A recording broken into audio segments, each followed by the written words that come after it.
हरे कृष्णा कृष्णा कृष्णा हरे हरे, हरे राम राम राम हरे हरे। नमो विष्णुपादाय कृष्णपृष्ठाय भूतले श्रीमते भक्तिवेदान्त स्वामिनिति नामिने। नमस्ते सरस्वती देवे गौरवाणी प्रचारिणे, निर्विशेष शून्यवादी पाश्चात्य देशतारिणे। Hare Krishna. International Society for Krishna Consciousness, अंतर्राष्ट्रीय कृष्ण भावना संघ इस्कॉन श्रीधाम मायापुर द्वारा संचालित एवं मायापुर टीवी द्वारा प्रसारित हमारा आध्यात्मिक प्रश्नोत्तर का ये कार्यक्रम हिंदी लाइव टॉक शो में आप सभी भक्तों का हार्दिक अभिनंदन एवं सुस्वागतम। तो विगत 2 एपिसोड हम लोग नहीं कर पाए 2 सप्ताह, एक तो जन्माष्टमी के कारण और झूलन यात्रा के महोत्सव के कारण। तो अभी हमारे बीच में हमारे प्रभु जीगण आए हैं, हमारे श्रीपाद अद्वैत आचार्य प्रभु एंड पद्मपानी प्रभु एंड लक्ष्मी देवी दासी। तो आज हम लोग प्रोग्राम को स्टार्ट करेंगे। आप सभी भक्तगण जो लाइव वॉच कर रहे हैं हमारे इस प्रोग्राम को, जो नीचे हमारा नंबर दिया गया है 6297773729, इस नंबर पे आइदर व्हाट्सएप और नॉर्मल चैट करके किसी भी तरह के प्रश्नों का उत्तर आप लोग जान सकते हैं। और 4 तारीख को राधाष्टमी है। अगर कोई राधारणी के विषय में किसी तरह का कुछ क्वेश्चन हो, कुछ मन में दुविधा हो, जो भक्ति जीवन में उसको बाधाएं पहुंचाते हैं, तो आप लोग कृपा करके प्रश्न भेजिए।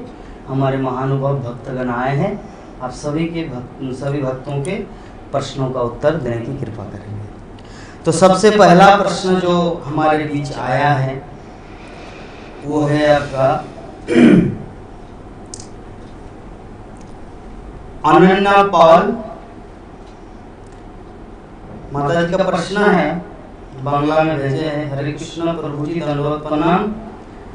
कोनो महिला यदि से बिए ना करे सारा जीवन भगवाনের জন্য উৎসর্গ করবে সেটি কি সম্ভব? যদি সম্ভব হয় তাহলে উপায়টা বলে দিন। प्रश्न इस प्रकार है, अनन्या पाल माता जी का प्रश्न है, अगर कोई माता जी, अगर कोई लेडीज सारा जीवन भर शादी ना करके कृष्ण के चरणों में अपने लाइफ को डेडिकेट करके सिर्फ कृष्ण भक्ति में ही रमे रहना चाहते हैं, कृष्ण भक्ति ही करना चाहते हैं, शादी वादी करके माया का जंजाल नहीं चाहते, तो क्या संभव है नारी के लिए? अद्वैत आचार्य प्रभु के लिए प्रश्न। हरे कृष्णा। भारतीय इतिहास में ऐसा उदाहरण उपलब्ध है। भारत में बहुत सारा जो सतियाँ हैं, बहुत सारा सती लोग हैं, जो लोग भले ही सतियों में भी कुछ सधवा थी, कुछ अविवाहित भी थी, तो लेकिन ऐसा भी मिला है जो जैसे हमारे मीराबाई परिवार जीवन में गई नहीं। उसी प्रकार हम लोग का गौड़ीय ट्रेडिशन में देखा, जाह्नवा माता भले ही विवाहित थी, नित्यानंद प्रभु की पत्नी थी, लेकिन वो ब्रह्मचारिणी ही थी। वो एक दिव्य महिला थी। उन्होंने गौड़ीय वैष्णवों को नेतृत्व दे रही थी। और भी एक है जो गंगा माता गोस्वामिनी, जिनका वो एक राजकुमारी थी। उन्होंने बोली थी कि मैं इस भौतिक जगत के किसी पुरुष को शादी नहीं करूँगी। और ऐसे ही उन्होंने वृंदावन चली गई। वहाँ से उनका गुरुदेव ने बताया तुम पुरी जाओ। पुरी आई और जगन्नाथपुरी में भी बहुत सारा अलौकिक घटनाएं घटा। तो ऐसे ही शादी करना भले ही महिलाओं के लिए शादी करना उचित है, सुरक्षित है, लेकिन फिर भी अगर कोई पूरी तरह भगवान की भक्ति में रहना चाहती है तो हो ही सकता है। क्योंकि आत्मा के लिए भगवान की भक्ति करना उचित ही है। तो फिर भी ऐसा नहीं होना चाहिए कि मुख में बोल दिया और अकेला अकेला रहने लगा, लेकिन फिर भी अंदर में कुछ और बोल रहा है। ऐसे होने से ठीक नहीं है। लेकिन अगर कोई सचमुच दिल से भगवान में ही समर्पित है तो बहुत ही प्रशंसनीय है। बहुत सुंदर। तो हमारे प्रभु जी जो पॉइंट बताए कि अगर कोई भक्ति करना चाहे इस तरह तो कोई हानि नहीं है, लेकिन ऐसा नहीं है जैसे राधा कुंड में या विभिन्न जगहों में आजकल कली का प्रभाव में होता है। प्रभु जी का वही बोलने का भाव है कि इधर शादी मादी कुछ नहीं किया और उधर गलत तरीका अपना रहे हैं। तो ऐसा नहीं होना चाहिए, अंदर से निष्ठा होना चाहिए तो वो कर सकते हैं, लेकिन कली युग में ज़्यादातर ये संभव नहीं है। प्राचीन काल में होता था, उसमें तपस्या या माहौल वातावरण ऐसा था कि करने में सक्षम थे, लेकिन कलयुग का माहौल ऐसा नहीं है। अगर शादी नहीं करेंगे तो कोई ताना मारेंगे, इनका कुछ प्रॉब्लम है जिसके कारण शादी नहीं हो रहा है, या और दूसरा कुछ इनका कोई दूसरा चक्कर है जिसके कारण नहीं हो रहा है। विभिन्न तरीके से लोग आपको ताना मारेंगे। तो हमारा नेक्स्ट प्रश्न आया है हमारे पद्मपाणि। तुलसी पत्ता क्या गोविंद को छोड़कर अर्थात भगवान श्री कृष्ण को छोड़कर किसी देवी देवताओं को अर्पण किया जा सकता है? हरे कृष्णा, बहुत अच्छा क्वेश्चन है। तुलसी कृष्ण प्रेयसी, वृंदावई तुलसी देवई प्रियावई केशवस्य। कृष्ण के प्यारी है और कृष्ण के चरण में रहना चाहते। और जो व्यक्ति सामान्य इंसान को खुद की गुरुदेव को भगवान समझकर उसके चरण में दे रहा है, खुद तो नरक में जाएंगे, गुरुदेव को भी लेकर चलेंगे, है ना। गुरुदेव के हाथ पे बॉक्स पे दे सकता है, हाथ पे दे सकता है जो भगवान को दे रहा है, राधारानी को हाथ पे भी दे सकता है। लेकिन विष्णु दत्त जैसे हम सब पंचतत्व के तीनों के देते हैं। हम सब कौन कौन है? नित्यानंद प्रभु, श्री चैतन्य महाप्रभु, नित्यानंद प्रभु, अद्वैत आचार्य, तीन विष्णु दत्त है। तो विष्णु दत्त को छोड़ के और किसी देव देवी को, विष्णु तत्व मीन्स कृष्ण, कृष्ण के अवतार, है ना, सालग्राम शिला, ये छोड़ के किसी को देने का विधान नहीं है। जो व्यक्ति नहीं जान के कर रहा है उसको जान लेना चाहिए, यही विधान है, मैं जितना दूर जानता हूँ। हरे कृष्ण। प्रभु जी संबंध में आप कुछ बोलेंगे? मैंने देखा था प्रयाग में जो बड़े हनुमान जी हैं, उनके वहाँ इतना तुलसी डालते हैं लोग कि उनको ढक देता है। हनुमान जी को इतना तुलसी डालते हैं, हमें पता नहीं है कि हनुमान जी खुश होते हैं कि नहीं, क्योंकि हनुमान जी तो भक्त है, हनुमान जी भगवान तो नहीं है। लेकिन सब लोग उनको ही बहुत तुलसी डालते हैं। बहुत सुंदर। तो हमारे पद्मपाणि प्रभु जी ऐसे बताए कि तुलसी जो है भगवान कृष्ण की प्रिया है, उनकी धर्म संगिनी है, जीवन संगिनी है, तुलसी कृष्ण प्रेयसी। तो इसीलिए उनको, और देवी देवता हम लोग को पहले जानना है कि देवी देवता के साथ भगवान की तुलना क्यों करेंगे। देवी देवता तो हम जैसे ही कोई एक साधारण प्राणी है जो उसको पोस्ट मिला है स्वर्गलोक में। जैसे एक सरकार का नौकर होता है, सरकारी ऑफिसर, और एक साधारण जनता जो हल चलाते हैं या बकरी चराते हैं या बैल चराते हैं, ऐसे कोई साधारण गरीब फैमिली से है कोई, और एक कोई सरकार मुख्यमंत्री बना है। लेकिन व्यक्ति तो यही है, हार्ड मांस का पुतला। तो उसी प्रकार हम भी आत्मा हैं, देवी देवता भी आत्मा है, लेकिन वो परमात्मा नहीं है। तो परमात्मा या कृष्ण विष्णु तत्व कोई तुलसी अर्पण किया जा सकता है। प्रभु जी वही चीज़ वर्णन किए। इसके बाद हमारा नेक्स्ट प्रश्न आया है कमल शाह प्रभु जी का, फ्रॉम सूरत गुजरात से, कि मैंने भगवत गीता में पढ़ा है कि भोजन पकाने के बाद हमें भोजन को 3 घंटे के भीतर ही खा लेना चाहिए, नहीं तो 3 घंटे के बाद भोजन खराब हो जाता है। तो उसके तात्पर्य में भी पढ़ा है कि भगवान का भोग लगा हुआ 15 घंटे में भी खा सकते हैं। इसके पीछे कारण क्या है मुझे जानना है। हरे कृष्ण। हरे कृष्णा। बहुत ही सुंदर प्रश्न है। देखिए यहाँ पर कॉन्ट्रडिक्शन है, विरोधाभास, जैसे आप कह रहे हैं। भगवद गीता में श्लोक का जो अनुवाद है, जो शब्द का अर्थ है, उसके अनुसार देखने में ये लगेगा कि वहाँ पर भगवान जो कह रहे हैं वो ये है कि भोजन सामग्री को 3 घंटे के पश्चात कंज्यूम नहीं करना चाहिए, उपयोग में नहीं लाना चाहिए। लेकिन श्रील प्रभुपाद तात्पर्य में उस चीज़ को बहुत अच्छे से क्लैरिफाई कर रहे हैं। कैसे? कि भगवान का प्रसाद अगर है तो उसको आप 15 घंटे तक भी रख सकते हैं और उसका उपभोग या उसको पा सकते हैं, प्रसाद को। तो यहाँ हमको जो है उसको थोड़ा समझना है। 3 घंटे के बाद का जो बोल रहे हैं वो बाहर की सामग्री है, जो लोग खाते हैं बाहर से ला करके, बहुत पसंद भी करते हैं, फास्ट फूड या कुछ भी हो सकता है, गोविंदास से कुछ खरीद कर ला रहे हैं या कुछ भी।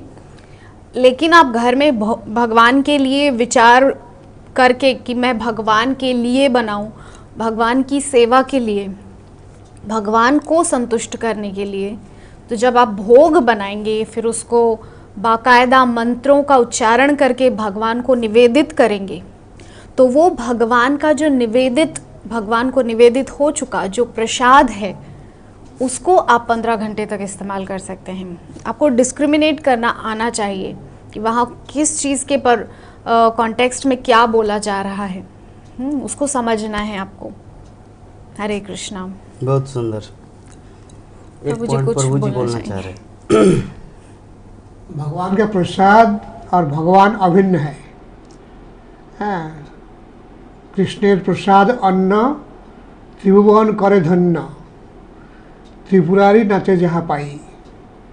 भगवान का प्रसाद त्रिभुवन को धन्य करता है और त्रिपुरारी महादेव वो प्रसाद पाके नाचते हैं। तो जब प्रसाद होता है दिव्य वस्तु हो जाता है। जैसे एक बार प्रभुपाद जी का व्यास पूजा था, व्यास पूजा का उत्सव हुआ। उसके बाद प्रभुपाद अपना निवास कक्ष में गए गाड़ी से, और उसी गाड़ी में प्रसाद भी लेके जा रहे थे। पीछे का सीट में बैठ के एक भक्त जा रहे थे। तो जाते जाते किसी भी प्रकार से वो प्रसाद का जो पात्र था पूरा पलटी मार दिया। सारा प्रसाद और नीचे गिर गया जहाँ पैर रखा जाता है गाड़ी में। धूल उल तो रहते ही है। तो इस भक्त का तो दिमाग खराब हो गया, कैसे क्या किया जाए। तो प्रभुपाद कमरा में जाके बोलता है प्रसाद लाओ। ये भक्त बोल रहा है प्रभुपाद प्रसाद तो ऐसे गिर गया है। प्रभुपाद बोला उसी को लाओ। तो उसी प्रसाद को उठा के ले गया और प्रभुपाद उसी को पा लिया। स्तर पे प्रसाद भी प्रसाद का जैसे काम नहीं करता है। लेकिन प्रसाद को प्रसाद के रूप में ही लेना चाहिए। बहुत सुंदर। तो 3 पॉइंट सबसे अच्छा लगा। जैसे माता जी एक पॉइंट बताए कि बाहर यहाँ पे जो 3 घंटा पहले पकाया गया भोजन अर्थात प्रसाद नहीं, भोग नहीं, हाँ वो क्या है, बाहर का कोई खाना है उसके लिए वो नियम लागू होता है। ठीक है। और प्रभु जी यहाँ पे जो 2 पॉइंट बताए, पहला पॉइंट ये है कि भगवान का जो प्रसाद है वो साक्षात भगवान होता है। जैसे प्रभु जी श्लोक बताए, क्या श्लोक था? कृष्णेर प्रसादन्न त्रिभुवन करे धन्य। यस, कृष्ण का प्रसाद इस त्रिभुवन में अर्थात स्वर्ग मर्त्य पाताल या आध्यात्मिक जगत, भौतिक जगत, पूरे ब्रह्मांड को तरने की शक्ति है, सबको उद्धार, सबको धन्य कर देता है ये भगवान का प्रसाद। तो जैसे कृष्ण दिव्य है उसी प्रकार उनका जो प्रसाद वो भी धन्य, क्योंकि कृष्ण और प्रसाद में कोई अंतर नहीं। ठीक है। जैसे हम लोग जानते हैं बद्रीनाथ में जो भगवान का फूल होता है वो मुरझाता नहीं, क्योंकि देवतागण वहाँ पे 6 महीना पूजा करते हैं और मनुष्य 6 महीना पूजा करते हैं। तो वो जो फूल जो होता है वो 6 महीना वाला पूजा देवताओं का, वो फूल दिव्य रहता है। क्यों? क्योंकि भगवान जैसे दिव्य है, फूल भी दिव्य, उसी प्रकार भगवान का प्रसाद भी दिव्य है। और प्रभु जी जो 2nd पॉइंट बताए जो बहुत ही सुंदर है। हम लोग अपनी आंखों दिखा हाल जगन्नाथपुरी में देखते हैं कि कितना दिन का प्रसाद वो बासी रहता है, फिर भी हम लोग उसको महाप्रसाद के रूप में ग्रहण करते हैं। तो ये है प्रूफ कि भगवान का प्रसाद जो है दिव्य है। अभी हमारा नेक्स्ट प्रश्न आए हैं हमारे पद्मपानी प्रभु जी के लिए। आचार्य प्रभु के लिए। ओ अच्छा, आपके मेरे लिए। लिए। हाँ, प्रभु जी का प्रश्न है, किसी के अंतिम संस्कार में शामिल होने के बाद क्या हमारे तुलसी कंठी माला अपवित्र हो जाती है? ना। एग्जाम्पल। हाँ, तुलसी हमेशा के लिए पवित्र है। हाँ, हम लोग कितना भी गंदा जगह में जाए, गंदा काम करे, फिर भी तुलसी तो तुलसी ही है, पवित्र है। इसलिए तुलसी का कोई क्षय व्यय नहीं है। हाँ, तुलसी पवित्र है हमेशा, इसलिए हम तुलसी कंठ में हमेशा धारण करते हैं। हाँ, तो तुलसी पवित्र है, इसीलिए उनका नाम हुआ है तुलासी। तुम्हारा तुलना तुम ही हो, तुम्हारा तुलना तुम ही हो, तुलासी, तुम ही तुम्हारा तुलना है, और इससे कोई दूसरा किसी का तुलना नहीं होता है। हरि बोल। तुलसी। वो ऊपर भी चेंज करना पड़ता है, लेकिन हाँ, हाँ, और तो एक साथ बोल दीजिए, ऊपर भी चेंज करना पड़ता है, तुलसी नहीं चेंज करना पड़ता। हाँ, तो जैसे हमारे पद्मपानी प्रभु जी भी पॉइंट बताए कि जैसे किसी का ब्राह्मण दीक्षा हो तो अगर उसका जनेऊ रहता है, पैता रहता है, तो उसको चेंज करना पड़ता है। लेकिन तुलसी माला उसको चेंज करने की जरूरत नहीं, क्योंकि तुलसी अपने आप में किसी के साथ तुलना नहीं, वो यूनिक है, अद्वितीय है। वो कुछ बोलना चाह रहे पॉइंट? यस, मैं बोलना चाह रही थी कि शास्त्रों में वर्णन है कि तुलसी महारानी को जब हम अपने कंठ में धारण करके स्नान करते हैं तो कई कई गोमेद यज्ञों का या राजसूय यज्ञों का फल हमको मिलता है। और अगर हम तुलसी को कंठ में धारण करके भगवान का प्रसाद पाते तो एक एक ग्रास में हमको कई कई अश्वमेध यज्ञों का फल मिलता है। तो सोचिए, तुलसी धारण करके स्नान करने से, प्रसाद पाने से इतना फल मिलता है। तो अगर किसी की फ्यूनरल में, यानी कि क्या बोलते हैं, शव यात्रा में तुलसी को पहन के जाएंगे तो आप भी पवित्र होंगे, आसपास के सब लोग पवित्र होंगे। बहुत कुछ इसका तुलसी के बारे में बहुत बहुत बहुत वर्णन है शास्त्रों में। आप देख सकते हैं बहुत सारी जगह पर तुलसी के विषय में वर्णन है कि अगर किसी को शरीर को दाह संस्कार किया जा रहा है, वहाँ पर अगर थोड़ी सी सूखी तुलसी की लकड़ी रखी जाए तो उस व्यक्ति को पुनः मानव शरीर धारण नहीं करना पड़ता, वो उच्चतर लोकों में चला जाता है। इतना इसके बारे में विधान है। भोग लगाने के टाइम पर अगर आपके घर में हरा पत्ता नहीं हो, सूखी लकड़ी भी हो, आप उसको भी इस्तेमाल कर सकते हैं। बहुत सारा मैंने एक प्रभु जी की क्लास में सुना था, तुलसी पर ही उनका पूरा 1 घंटे का क्लास था। उसमें उन्होंने इतना बताया तुलसी के विषय में कि सूखी लकड़ी भी तुलसी की इतनी ज़्यादा उपयोग में आती है। और अगर आयुर्वेदिक जो होता है, मतलब हमारा जो क्या बोलना चाहिए, चिकित्सा का विज्ञान, उसमें देखा जाए तो उसमें भी हज़ारों उपयोग हैं तुलसी महारानी के। तो तुलसी महारानी स्वयं अपने आप में इतनी महान हैं कि वो पवित्र करती हैं, तो उनके अपवित्र होने का तो सवाल ही पैदा नहीं होता। आपका जो प्रश्न है कि क्या वो अपवित्र हो जाती है तो उसको बदलना होता है, नहीं, वो पवित्र करने का मादा रखती हैं, दम रखती हैं। तो उनको अपवित्र कोई नहीं कर सकता। हरे कृष्णा। बहुत सुंदर। तो हमारा नेक्स्ट प्रश्न है पद्मपानी प्रभु जी के लिए। यस, हुआ? यस, नहीं, उनके लिए। अच्छा, प्रभु जी के लिए। प्रभु जी के लिए प्रश्न है, अनीशा माता जी फ्रॉम पंजाब। माता जी का प्रश्न है, हो अच्छा ऐसा है। Hare Krishna Prabhu ji, I used to attend Mangal Aarti and Sandhya Aarti online of Mayapur, but too many months gone there is no holy darshan of lord Jagannath ji from Rajapur.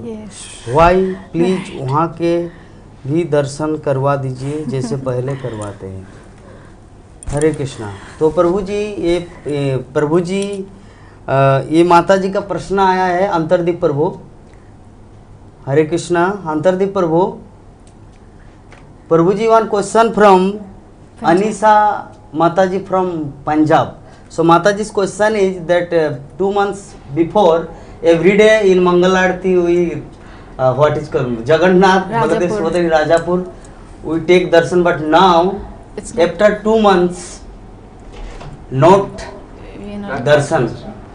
So what I will reply? There's a power surge, and that blew out all the equipment. So we had to get the special equipment from. It's a Chinese broadcast box we use, Okay. and it should be coming over on the 5th of September.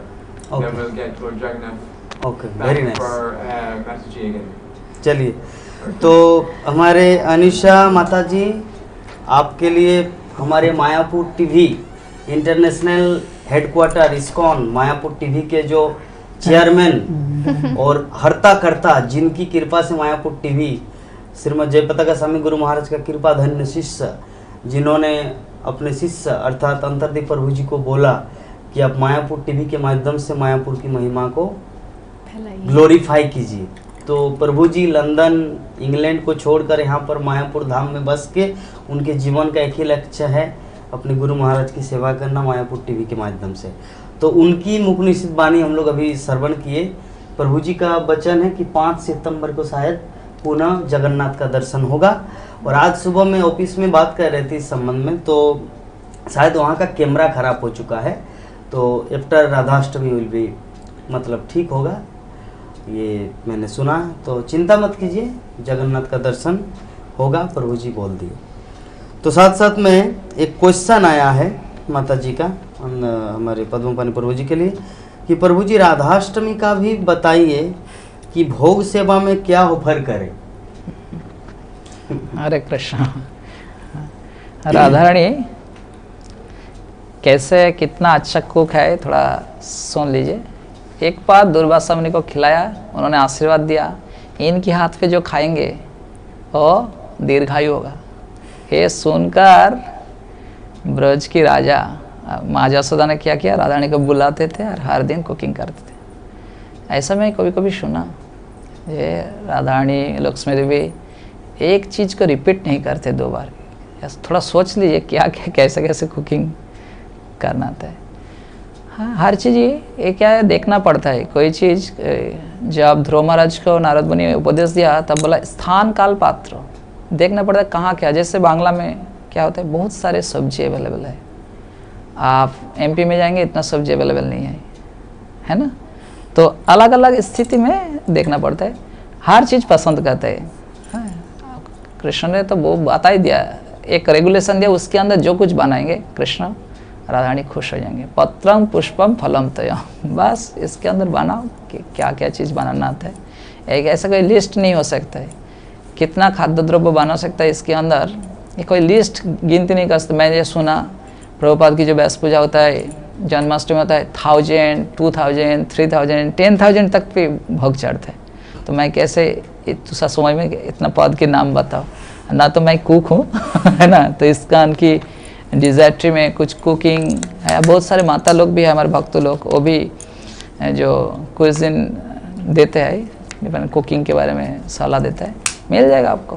तो राधारानी सभी पसंद करते हैं, इसके अंदर ही cooking करके है। और उसकी तो हाथ की जो छुआ लगेगा सब, एक चीज़ है क्या प्रेम, जहाँ पर प्रेम रहेगा हर चीज़ मधुर लगेगा, है ना। एक बार छोटा सा किस्सा बता देता हूँ। एक बार एक इस जगत की व्यक्ति गोलोक वृंदावन पे गया, 2 मिनट टाइम लेता हूँ प्रभु जी। कोई बात नहीं। उसके नाम है कोपो कुमार। वो जब गए तो शाम के टाइम गए, तो लोगों को पूछ रहा है गोलोक वृंदावन पहले बार गया, उसके गुरुदेव मंत्र दिया था, वो जॉब करके चला गया। गोवर्धन की तलाटी पे रहते थे। जब गए तब सभी को पूछ रहे नंद महाराज जी घर कहाँ है, तो कोई आंसर नहीं दिया।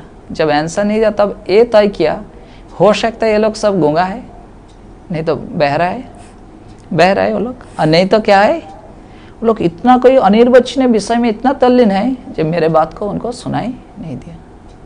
तो एक व्यक्ति को पूछा, वो फूल उठा रहा था एक माता को, तो उन्होंने बताया नंद महाराज कृष्ण अभी घर में नहीं है, वो गाय चराने के लिए गया, शाम को टाइम हुआ वो आ रहा है गाय को लेकर। तो कृष्ण ने देखा, जब छोटा करके बता रहा हूँ, ये बृहद भागवतम मृतक की कहानी। तो कृष्ण आया, माँ जसोदा नहा रहा था, गोपी लोग आए, बोला माँ मुझे छोड़ दीजिए, मैं इनको नहाता हूँ, आप खाने का तैयारी कीजिए। तब क्या किया, ये लोग कितना देर कर रहा है, क्यों? कृष्ण का संस्पर्श मिल रहा है ना, इसके लिए देर कर रहा है। जसोदा कर फिर डांटा, आप लोग क्यों इतना देर कर रहे हैं? कृष्ण को तिलक करा है, साजा रहा है, आभरण अलंकार पहना रहा है। तब बोला, माँ जसोदा कर बोला, अरे लाली क्या कर रहे हैं आप लोग, छोड़ो, उधर नंद महाराज बैठे हैं। बलदेव को बोला आप भी आ जाओ, पापा की बुला कर लेकर आ जाओ, देर हो रहा है, क्योंकि नंद महाराज कृष्ण को छोड़ कर नहीं खाते थे। तो अभी क्या है, प्रसाद सर्विस कर रहे हैं। तो माँ जैसा सर्विस कर रहा है, और गेट की हुआ थोड़ा दूर में वो सब गोपी लोग खड़ा है, और वो लोग भी कुछ कुछ बना कर लेकर आए। तो एक लाडू कृष्ण के दिया, तो पता चल गया जय राधारानी ने बनाया। तो क्या क्या कृष्ण खा के मुख ऐसा किया जैसे कड़वा कुछ चीज़ खा रहा है, वास्तव में कड़वा नहीं है। तब स्वरूप बलराम सोच रहे ऐसा क्यों कर रहे हैं, ये तो राधारानी बनाए, क्योंकि वो आंखों में बात चल रहा है गोपी लोगों के साथ। तो पता चल गया राधारानी ने बनाया। राधारानी का मुख सूखना हो गया, क्या हुआ, इतना अच्छा बनाया, लड्डू बनाया, चूरमुरा के लड्डू बनाया, अच्छे से लड्डू बनाया, मोतीचूर के लड्डू। तो वो खा के कृष्ण ऐसा मुख विकृति किया, ये देखकर और डर गए। तो अब वो खा के बोला इतना ऐसा नहीं खा पाऊंगा बोल के, सामने स्वरूप था उसकी, गोप कुमार की, वहाँ के जो नाम है, गोलोक वृंदावन की जो नाम है उसके नाम है स्वरूप। उनको क्या है, थाली पे दे दिया। उन्होंने जब थोड़ा टेस्ट किया, बोले अभूतपूर्व, कोई जीवन पे कभी नहीं खाया। तो अब गोपकुमार ने सोचा क्यों कृष्ण ने ऐसा किया, मुझे गोलोक वृंदावन स्वागत करने के लिए श्रीमती राधा रानी की बना हुआ लड्डू कृष्ण खुद खाकर मुझे दिया। इसलिए महाप्रसाद को क्या बोलता है, श्री चैतन्य महाप्रभु महाप्रसाद नहीं बोलते थे, श्री कृष्ण अधरामृत बोलते हैं, उसके टर्म्स भी अलग है। महाप्रभु क्या बोलते थे, श्री कृष्ण अधरामृत। तो अभी सोच लीजिए राधारानी क्या बनाता है, क्या पसंद करते हैं। राधा ने प्रेम के कारण बनाता है, कृष्ण सब स्वीकार करते हैं, है ना। हरे कृष्ण। बहुत सुंदर। हाँ प्रभु जी का कोई राधारानी ऐसी एक कुक है कि वो हर आइटम अलग अलग बनाती है, एक आइटम दूसरा बार नहीं बनाती है, और हर आइटम अमृतमय है। तो और ये सब आइटम कृष्ण पसंद करते हैं और भोजन करते हैं, उपभोग करते हैं। उसके बाद जब कृष्ण विश्राम करने जाते हैं तो भक्तिविनोद ठाकुर गाते हैं कि जशोदा धनिष्ठानित যশোদা যশোমতির আজ্ঞা পেয়ে ধনিষ্ঠানিত কৃষ্ণ প্রসাদ রাধা ভুঞ্জে হয়ে প্রীত। যশোমती मैया का आदेश से धनिष्ठा सखी प्रसाद कृष्ण का प्रसाद लाए हैं और राधा रानी बहुत प्रेम से भोजन कर रही है। बहुत सुंदर। तो चलिए हमारे पद्मपानी प्रभु जो बताए, हमारे अद्वैताचार्य प्रभु भी सेम थे कि राधा रानी का जो व्यंजन है, अर्थात उनका जो सब्जी बनाने का जो टेक्निक है, जो तरीका है, जैसे बनाते हैं और एक चीज़ को रिपीट नहीं करती, इससे पता चलता है कि गोलोक वृंदावन में कितना सब्जी है ना। और हाँ, जैसे प्रभु जी एग्जाम्पल दिए कि जैसे हमारे बंगाल में कितना सब्जी मिलता है, मध्य प्रदेश में दाल के साथ वो लोग राइस खाते हैं, उनका कोई सब्जी है ही नहीं। तो ये तो सौभाग्य है इस्कॉन गुरु महाराज श्रीमद भक्तिचार्य स्वामी गुरु महाराज वहाँ पे उज्जैन में जाके थोड़ा मंदिर इस्टेब्लिश किए, तो वहाँ पे प्रसादम पापा के उज्जैन के लोग थोड़ा सा सब्जी खाना सीखे। अन्यथा वो लोग बोलते कि हम लोग दाल राइस या क्या बोलते हैं, हाँ दाल चावल दाल उन लोगों की ये फेमस है, चावल दाल खाना है लेकिन सब्जी नहीं खाना है। सब्जी कैसे खाएंगे, रोटी के साथ खाएंगे, ठीक है अच्छा है। लेकिन गोलोक वृंदावन का देखिए, हम लोग मायापुर में सुलभ किचन या गदा भवन में 4-5 सब्जी से माथा मतलब पूरा गोलमाल हो जाते हैं। अरे बाबा, बंगाली लोग कितना सब्जी खाते हैं। राधा रानी को देखिए, रिपीट नहीं करते एक सब्जी और 3 टाइम भोजन होता है, जरा सोचिए। तो चलिए नेक्स्ट प्रश्न है हमारे लक्ष्मी देवी के लिए कि Hare Krishna, attraction with this material world develops very easily, but how to develop attraction towards Krishna. Prabhu ji का प्रश्न है, क्या है प्रभु जी का नाम? साहिल कुमार। प्रभु जी का प्रश्न है कि भौतिक चीज़ों में हमारा मन बहुत जल्दी लग जाता है। एक कोई नया मूवी आ गया तो तुरंत उसको देखने के लिए हम लोग थिएटर चले जाएंगे, लेकिन कोई कृष्ण कथा बोलने के लिए वृंदावन धाम से या इस्कॉन से कोई महाराजा आए है, उसमें उतना रति नहीं जगता। व्हाट इज दी पॉइंट, मतलब इसका राज क्या है, बताने की कृपा करें। डिफरेंस क्या है? डिफरेंस नहीं, ऐसा रति हम लोग कृष्ण के प्रति कैसे लाए? जैसे फिल्मों में जाते हैं लेकिन कृष्ण कथा में नहीं जाता मन। अच्छा, मतलब रुचि को इस तरफ बढ़ाना या अच्छा, हरे कृष्णा साहिल प्रभु, बहुत अच्छा प्रश्न है। देखिए, भौतिक जगत के प्रति आपकी रुचि क्यों है?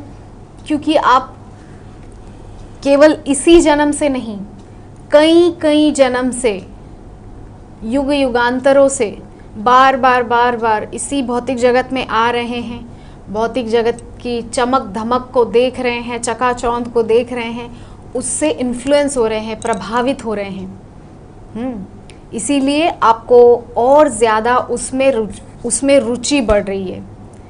और परसों श्रीमद् भागवतम क्लास हुआ था, तो वहाँ पर एक उदाहरण मैंने दिया था कि जब किसी लड़की का विवाह एक लड़के के साथ तय होता है, तो वो लड़की भले ही उससे मिली नहीं है, आज के कॉन्टेक्स्ट में नहीं कह रही हूँ मैं, पहले के समय में ऐसा होता था, बहुत आसानी से दोनों को नहीं मिलवाते थे पहले। बस पिताजी माताजी दोनों फैमिली के इस बात को तय कर देते थे कि हाँ, आपका लड़का और हमारी लड़की, ठीक है। तो अब लड़की ने देखा नहीं है लड़के को, लड़का कैसा दिखता है वो नहीं जानती है, उसने सिर्फ सुना है उस लड़के के विषय में कि वो इस प्रकार से एक जगह पे बहुत अच्छी जॉब करता है, बहुत लंबा है, अच्छी कद काठी है, बहुत सदाचारी है, बहुत आज्ञाकारी है परिवार का, इत्यादि वगैरह वगैरह। ये सब वो लड़की सुनती है। धीरे धीरे धीरे धीरे ग्रेजुअली उस लड़की की उस लड़के में आसक्ति हो जाती है, अटैचमेंट जिसको बोला जाता है, रति, उसकी जो मति है उस लड़के में पति रूप से उसको स्वीकार करने वाली मति बन जाती है कि ये व्यक्ति ही मेरा पति है, इन फ्यूचर इससे मेरी शादी होगी और ये मेरा पति बनेगा। तो कैसे हुआ शुरुआत? सुनने से। इसी प्रकार से आप जब तक भगवत विषय में सुनेंगे नहीं, आपकी रति होगी कैसे? तो पहले थोड़ा जो है सुनने के प्रति आसक्ति को जगाइए, क्योंकि नवदा भक्ति की तो शुरुआत ही श्रवणम से हो रही है। यानी कि भक्ति का सबसे पहला सोपान, फर्स्ट स्टेप है सुनना, श्रवण करना। जब तक आप भगवान के विषय में सुनोगे नहीं, तब तक आप कैसे जानोगे कि भगवान कैसे हैं, उनकी एक्टिविटीज़ क्या है, उनका धाम क्या है, उनके नाम रूप गुण लीला, ये सब के विषय में आप जानेंगे कैसे? एक बहुत सुंदर उदाहरण है श्रीमद् भागवतम में, जब वेदव्यास ऋषि को अपने पुत्र शुकदेव गोस्वामी को बुलाना होता है श्रीमद् भागवतम का ज्ञान देने के लिए, तो क्या वो वहाँ बैठे बैठे ही उनको ज्ञान दे देते? नहीं, शुकदेव गोस्वामी भी कानों के माध्यम से सुनते हैं। क्या सुनते हैं? कृष्ण के विषय में। अहो बकीयम स्तनकालकूटम जिघांसया पायदप्य साध्वी, हाँ, लेभे गतिम धात्रचिताम ततोन्यम कमवा दयालुम शरणम ब्रजेम। जब कृष्ण की ग्लोरिफिकेशन को सुनते हैं कि कृष्ण इतने दयालु हैं कि मारने आई हुई को भी अपनी माता की गति प्रदान कर दी, जो गति बाद में देवकी यशोदा को मिलेगी वो पूतना को बहुत स्टार्टिंग में उन्होंने दे दी, 6 दिन के जब थे तभी। तो ये शुकदेव गोस्वामी ने सुना, तो सुनने से ही तो उनके अंदर भागवतम के प्रति रति जागृत हुई, वरना वो तो निर्विशेषवादी थे। वो निराकार, निर्गुण निराकार के उपासक थे, वो सगुण साकार सविशेषवादी नहीं थे।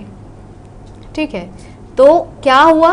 उन्होंने सुना, और सबसे पहला श्लोक तो उन्होंने वो सुना था, बरहा पीडम नटवर वपुः कर्णयो कर्णिकारम। सुना कि बहुत सुंदर हैं, ऐसा कोई व्यक्ति है, ऐसी कोई पर्सनालिटी है जो मोर का मुकुट धारण किए हुए है, इतना सुंदर चमकती हुई बिजली के समान पीतांबर पहना हुआ है और बहुत सुंदर अंग कांति है, नीलमणि के समान है।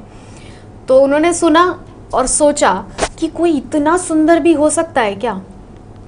लेकिन उन्होंने मन में थोड़ा इस पे चिंतन किया कि ज़रूरी नहीं कि सुंदर हो तो दयालु भी हो। तब नेक्स्ट डे वेदव्यास ने फिर अपने शिष्यों को भेजा समिधा के लिए। तब उन्होंने अहो बकियम ये वाला श्लोक वहाँ पे उच्चारण किया। तब शुकदेव गोस्वामी इस कंक्लूजन पे पहुंचे, नहीं ये व्यक्ति केवल सुंदर ही नहीं है, ये व्यक्ति दयालु भी है, जिसके विषय में ये चर्चा चल रही है। तब उन्होंने ये निर्णय कर लिया कि मैं अब और निर्विशेष निराकार की उपासना नहीं करूंगा, ये जिसकी चर्चा ये लोग कर रहे हैं मैं उसके पास जाना चाहता हूँ, उसका दर्शन करना चाहता हूँ, उसके विषय में जानना चाहता हूँ। तो जाना कैसे? सुनने से। तो यही कंक्लूजन मैं दूंगी आपको कि आप सुनिए, सुनने में रति बढ़ाइए। आप यहाँ पर ये जो एक्सक्यूज़ दे रहे हैं कि सुनने में रति नहीं होती, लेकिन सुनने से ही होगा, क्योंकि पहला सोपान, पहली सीढ़ी ही श्रवण है। ठीक है, हरे कृष्णा। बहुत सुंदर। तो प्रश्न इस प्रकार था कि हमारा मटेरियल चीज़ में अट्रैक्शन इजीली हो जाता है, आसानी से, सरलता से, लेकिन आध्यात्मिक चीज़ में, भगवत कथा में या मंदिर में या भगवान के धाम में रुचि नहीं आता। तो इसको कैसे डेवलप किया जाए, कैसे इसमें रुचि बढ़ाया जाए। तो जैसे एग्जाम, हाँ ठीक है, आप बोल लीजिए पहले फिर। तो जो आसक्ति है जड़ वस्तु जो होती है, ये कहाँ से होता है? संग के कारण। तो इसके बारे में कपिल देव माता देवोत्ती के बता रहे हैं, प्रसंगम अजरम पाशम आत्मनो कवयो विदु सैव साधुषु कृत्य मोक्षदारम। इंद्रिय ऐसा ही नहीं रहता है, प्रभुपाद जी ने खुद ही बताया, इंद्रियों को क्या चाहिए? इंद्रियों को वस्तु चाहिए, इसको होता है विषय। तो इसीलिए क्या है, एक श्लोक है,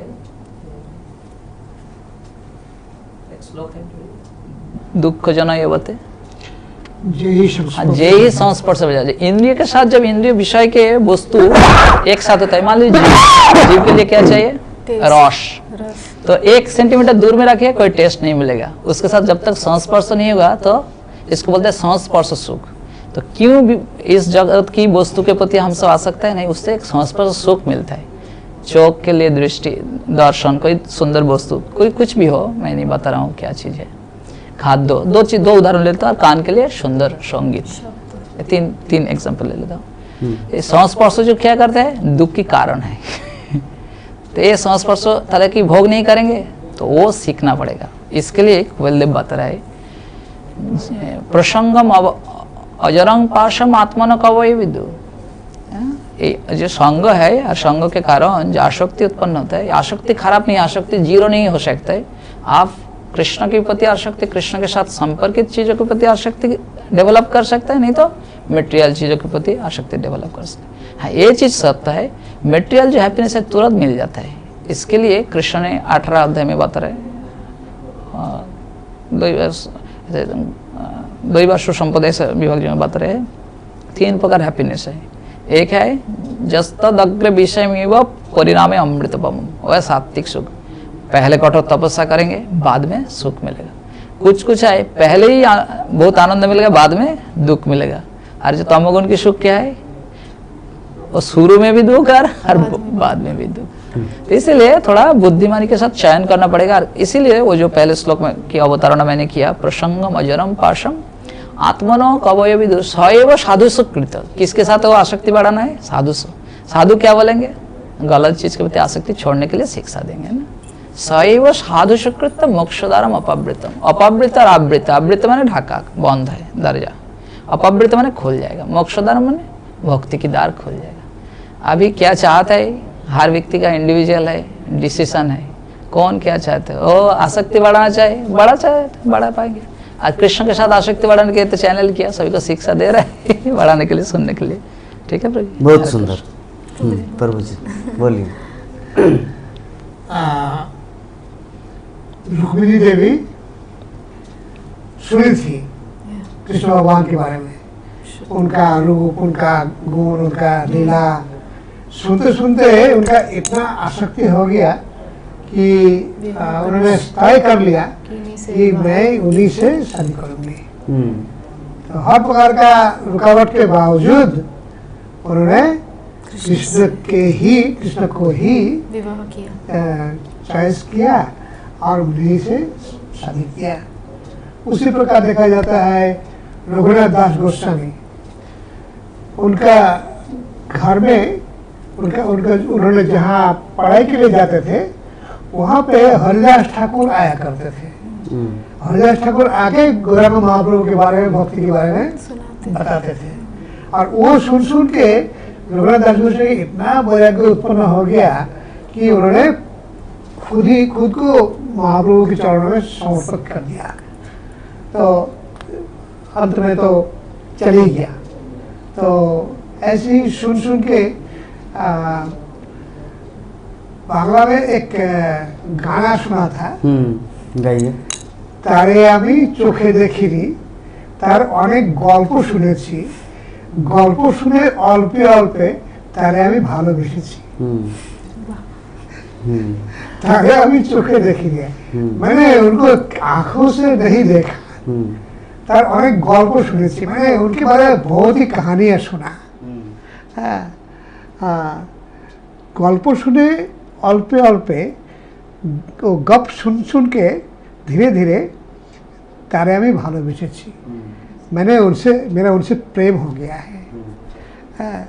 तो ऐसे ही हालत है जो सुन के धीरे धीरे भीतर में उस विषय में प्रेम हो जाता है। तो ऐसे ही भगवान के बारे में भी हमको सुन के उनसे संपर्क बढ़ाना पड़ेगा। बहुत सुंदर। तो जैसे लक्ष्मी देवी बोले कि हमारा मटेरियल अटैचमेंट होता है, क्यों? क्योंकि हम लोग इस जगत में रहते हैं, भौतिक जगत में, इसीलिए इजीली वहाँ पे हमारा आसक्ति हो जाता है। तो भगवान रहते हैं दूर देश में, अर्थात आध्यात्मिक जगत में, तो उनके प्रति हमारा प्रेम कैसे बढ़ेगा? जब हम लोग उनके बारे में सुनेंगे। तो जैसे एग्जाम्पल दिया, एक नई नवेली जो शादी करेंगे, एक लड़की के बारे में एग्जाम्पल दिया कि पूरा काल में, अर्थात प्राचीन काल में क्या होता था या बीते हुए युग में क्या होता था, अबाउट 100 साल पहले जो होता था कि नारी को, अर्थात लड़की को डायरेक्ट लड़के से मिलने नहीं दिया जाता। जैसा कि आजकल वीडियो कॉल में या मैसेंजर वीडियो कॉल में जो लड़का लड़की मिलते हैं और शादी होता है, 1 महीना के बाद डिवोर्स होता है। तो ऐसा नहीं, पहले के युग में क्या होता था, पहले के समय में कि माता पिता लड़के को देखता है, लड़की का माता पिता लड़के को देखता है, और लड़के का माता पिता लड़की को, और लड़की का माता पिता लड़के को, बल्कि ये लड़का और लड़की दोनों एक दूसरे को नहीं देखेंगे। और ये माता पिता, लड़की का माता पिता क्या करते थे लड़के के सामने कि वो लड़की जो है ना लक्ष्मी है साक्षात, सावित्री है साक्षात, रूपवती, गुणवती, सदाचारी, ऐसे ग्लोरिफिकेशन करते हैं। तो लड़का उनके प्रति आसक्त हो जाते हैं, कोई दूसरा लड़की उनको पसंद नहीं आता। और लड़की का और ये हुआ लड़के की तरफ से, लड़की का क्या, और लड़की का माता पिता और लड़के के बारे में ग्लोरिफिकेशन करते हो, साक्षात युधिष्ठिर जैसा है, सत्यवान है वो, ठीक है, भगवान श्री कृष्ण का जैसा बोलता है, कितना सुंदर मधुर वाणी है। तो इस प्रकार जब ग्लोरिफिकेशन करते हैं तो जो लड़की है उनके प्रति आसक्ति हो जाता है, उस लड़के के प्रति। यद्यपि सामने बहुत सारे लड़के मंडराते, आंखों देखा, उसमें मन नहीं लगता। क्यों? क्योंकि कान आंखों से भी ज़्यादा महत्वपूर्ण होता है। तो माता पिता की बात, क्योंकि माता पिता के प्रति प्रेम रहता है और माता पिता जो भी बोलते हैं उसको दिल से लगा लेते हैं लड़की, और वो जो प्रेम है, वो जो शादी है, वो हमेशा के लिए टिक जाता था। ठीक है, तो कृष्ण के प्रति जो हमारा प्रेम जो बताए, वही एग्जाम्पल के माध्यम से हमारे पद्मपाणि प्रभु जी भी बताए, कपिल देव का जो एग्जाम्पल दिए कि हमारी जो आसक्ति है, मुक्ति का द्वार खुलेगा जब हम लोग साधु संग करेंगे। साधु के प्रति जब हम लोग आसक्ति बढ़ाएंगे तो हमारा मुक्ति का द्वार खुलेगा, और अगर ऐसे मेटेरियलिस्टिक पर्सन अजय देवगन, अमिताभ बच्चन, सचिन तेंदुलकर इस तबका के प्रति अगर आसक्ति करेंगे तो हमारा नरक का द्वार खुलेगा। आज सुबह दोपहर में एक क्लिप्स देख रहा था जिसमें मुकेश खन्ना, बॉलीवुड फिल्म स्टार, वो मुकेश खन्ना क्या बोल रहे थे, जो बाकी जो 2-3 हीरो है शाहरुख खान, अक्षय कुमार और अजय देवगन, वो लोग केसरी पान मसाला बेच रहे हैं अभी, मतलब इतना भिखारी हो गया। वो कैसे बेच रहे हैं कि ये खाओ तो इसमें पूरा ताकत आ जाएंगे हवा में उड़ उड़ के। तो उसमें मुकेश खन्ना एक पॉइंट बताया कि एक तरफ से यही अक्षय कुमार बोलते हैं कि पूरे बॉलीवुड की दुनिया में पूरे वर्ल्ड उनको अच्छे फिटनेस के रूप में जानते हैं कि कभी भी उन्होंने सूर्य का मुख नहीं देखा, उससे पहले उड़ जाते हैं। ऐसे अक्षय कुमार अभी गुटखा बेचने लगा, इतना भिखारी बन गया। जब वो फिल्म साइन करता है तो 75 करोड़ 80 करोड़ रुपया ले लेते हैं। और यहाँ पे एक गुटखा का एग्जाम्पल, अगर एडवर्टाइज करते कितना मिलता है, 9-10 करोड़। तो सारी दुनिया तुमको फॉलो करता है एक आदर्श व्यक्ति के रूप में, तो तुम क्यों ऐसे बिजनेस कर रहे हो भिखारी की तरह गुटखा बेचने वाला। ये मैं कुछ बना के नहीं बोल रहा हूँ, आप लोग यूट्यूब में जाके सर्च करके देख सकते हैं। MK भीष्म इंटरनेशनल, जो महाभारत के भीष्मदेव मुकेश खन्ना ये बात आज बोले लाइव में। तो जो भी है, हमारा जो नेक्स्ट प्रश्न प्रभु जी के लिए, प्रभु जी के लिए प्रश्न आया है हमारा, कहाँ से, प्रभु जी का नाम है शुभम कुंडू मालदा। प्रभु जी का प्रश्न बांग्ला में आया है कि আমাদের ধর্মে কোনো মানুষ দেহ রাখলে তাকে আগুনে পুড়ানো হয় কেন। দ্বিতীয়, আবার অন্য ধর্মে কেউ দেহ রাখলে তাকে মাটি দেওয়া হয় কেন। प्लीज, इसका प्रश्न इस प्रकार है कि हमारे धर्म में कि जब कोई मरता है, व्यक्ति देह त्याग करता है, तो उसको अग्नि से जलाया जाता है और किसी किसी धर्म में उसको दफनाया जाता है। तो मेरा प्रश्न है कि इसका मतलब क्या है, मैं थोड़ा जानना चाहता हूँ। Shubham Kundu from Malda, West Bengal. हरे कृष्ण। कुछ भी है, डेड बॉडी मतलब बेकार है। वो किसी काम का नहीं है। अच्छा, इसीलिए मुख में आग डाल देता है। कोई जिंदा आदमी का मुख में कोई आग डालने का सोचेगा? नहीं। लेकिन वो मर गया है, अभी उसका मुख में आग डाल देता है। अच्छा, मतलब वो बेकार है। किसी काम का नहीं है। तो इसी प्रकार जब डेड बॉडी हो जाता है तो उसी को फेंकना ही है, छोड़ना ही है। किसी किसी ने जल में प्रवाहित कर देता है। तो ऐसे ही किसी किसी जगह में जो निम्न श्रेणी का इंसान है वो लोग तो उसका मांस खा लेता है। तो ऐसे ही डेड बॉडी मतलब बेकार चीज़ है, उसको कोई दफनाता है, कोई जला देता है। तो जला देने से क्या होता है कि उसका आसक्ति ख़त्म करना है। किसी किसी जगह पे डेड बॉडी को जैसे मम्मी में रख देता है। तो वो आइडिया सही नहीं है कि वो कभी फिर से जिंदा हो जाएगा, वो व्यक्ति फिर आ जाएगा। ये सब धारणा सही नहीं है। तो लेकिन कुछ कुछ लोग का ऐसा धारणा है। लेकिन कुल मिला के डेड बॉडी तो डेड बॉडी है, चाहे वो हिंदू हो, मुसलमान हो या क्रिश्चियन हो, कोई भी हो। तो डेड बॉडी मतलब गया। उसको दहन करने से उसका भीतर जो भी कोई बीमार है, बीमारी का कीटाणु है, सब जल के खाक हो जाता है। तो वो एक हिसाब में अच्छा है।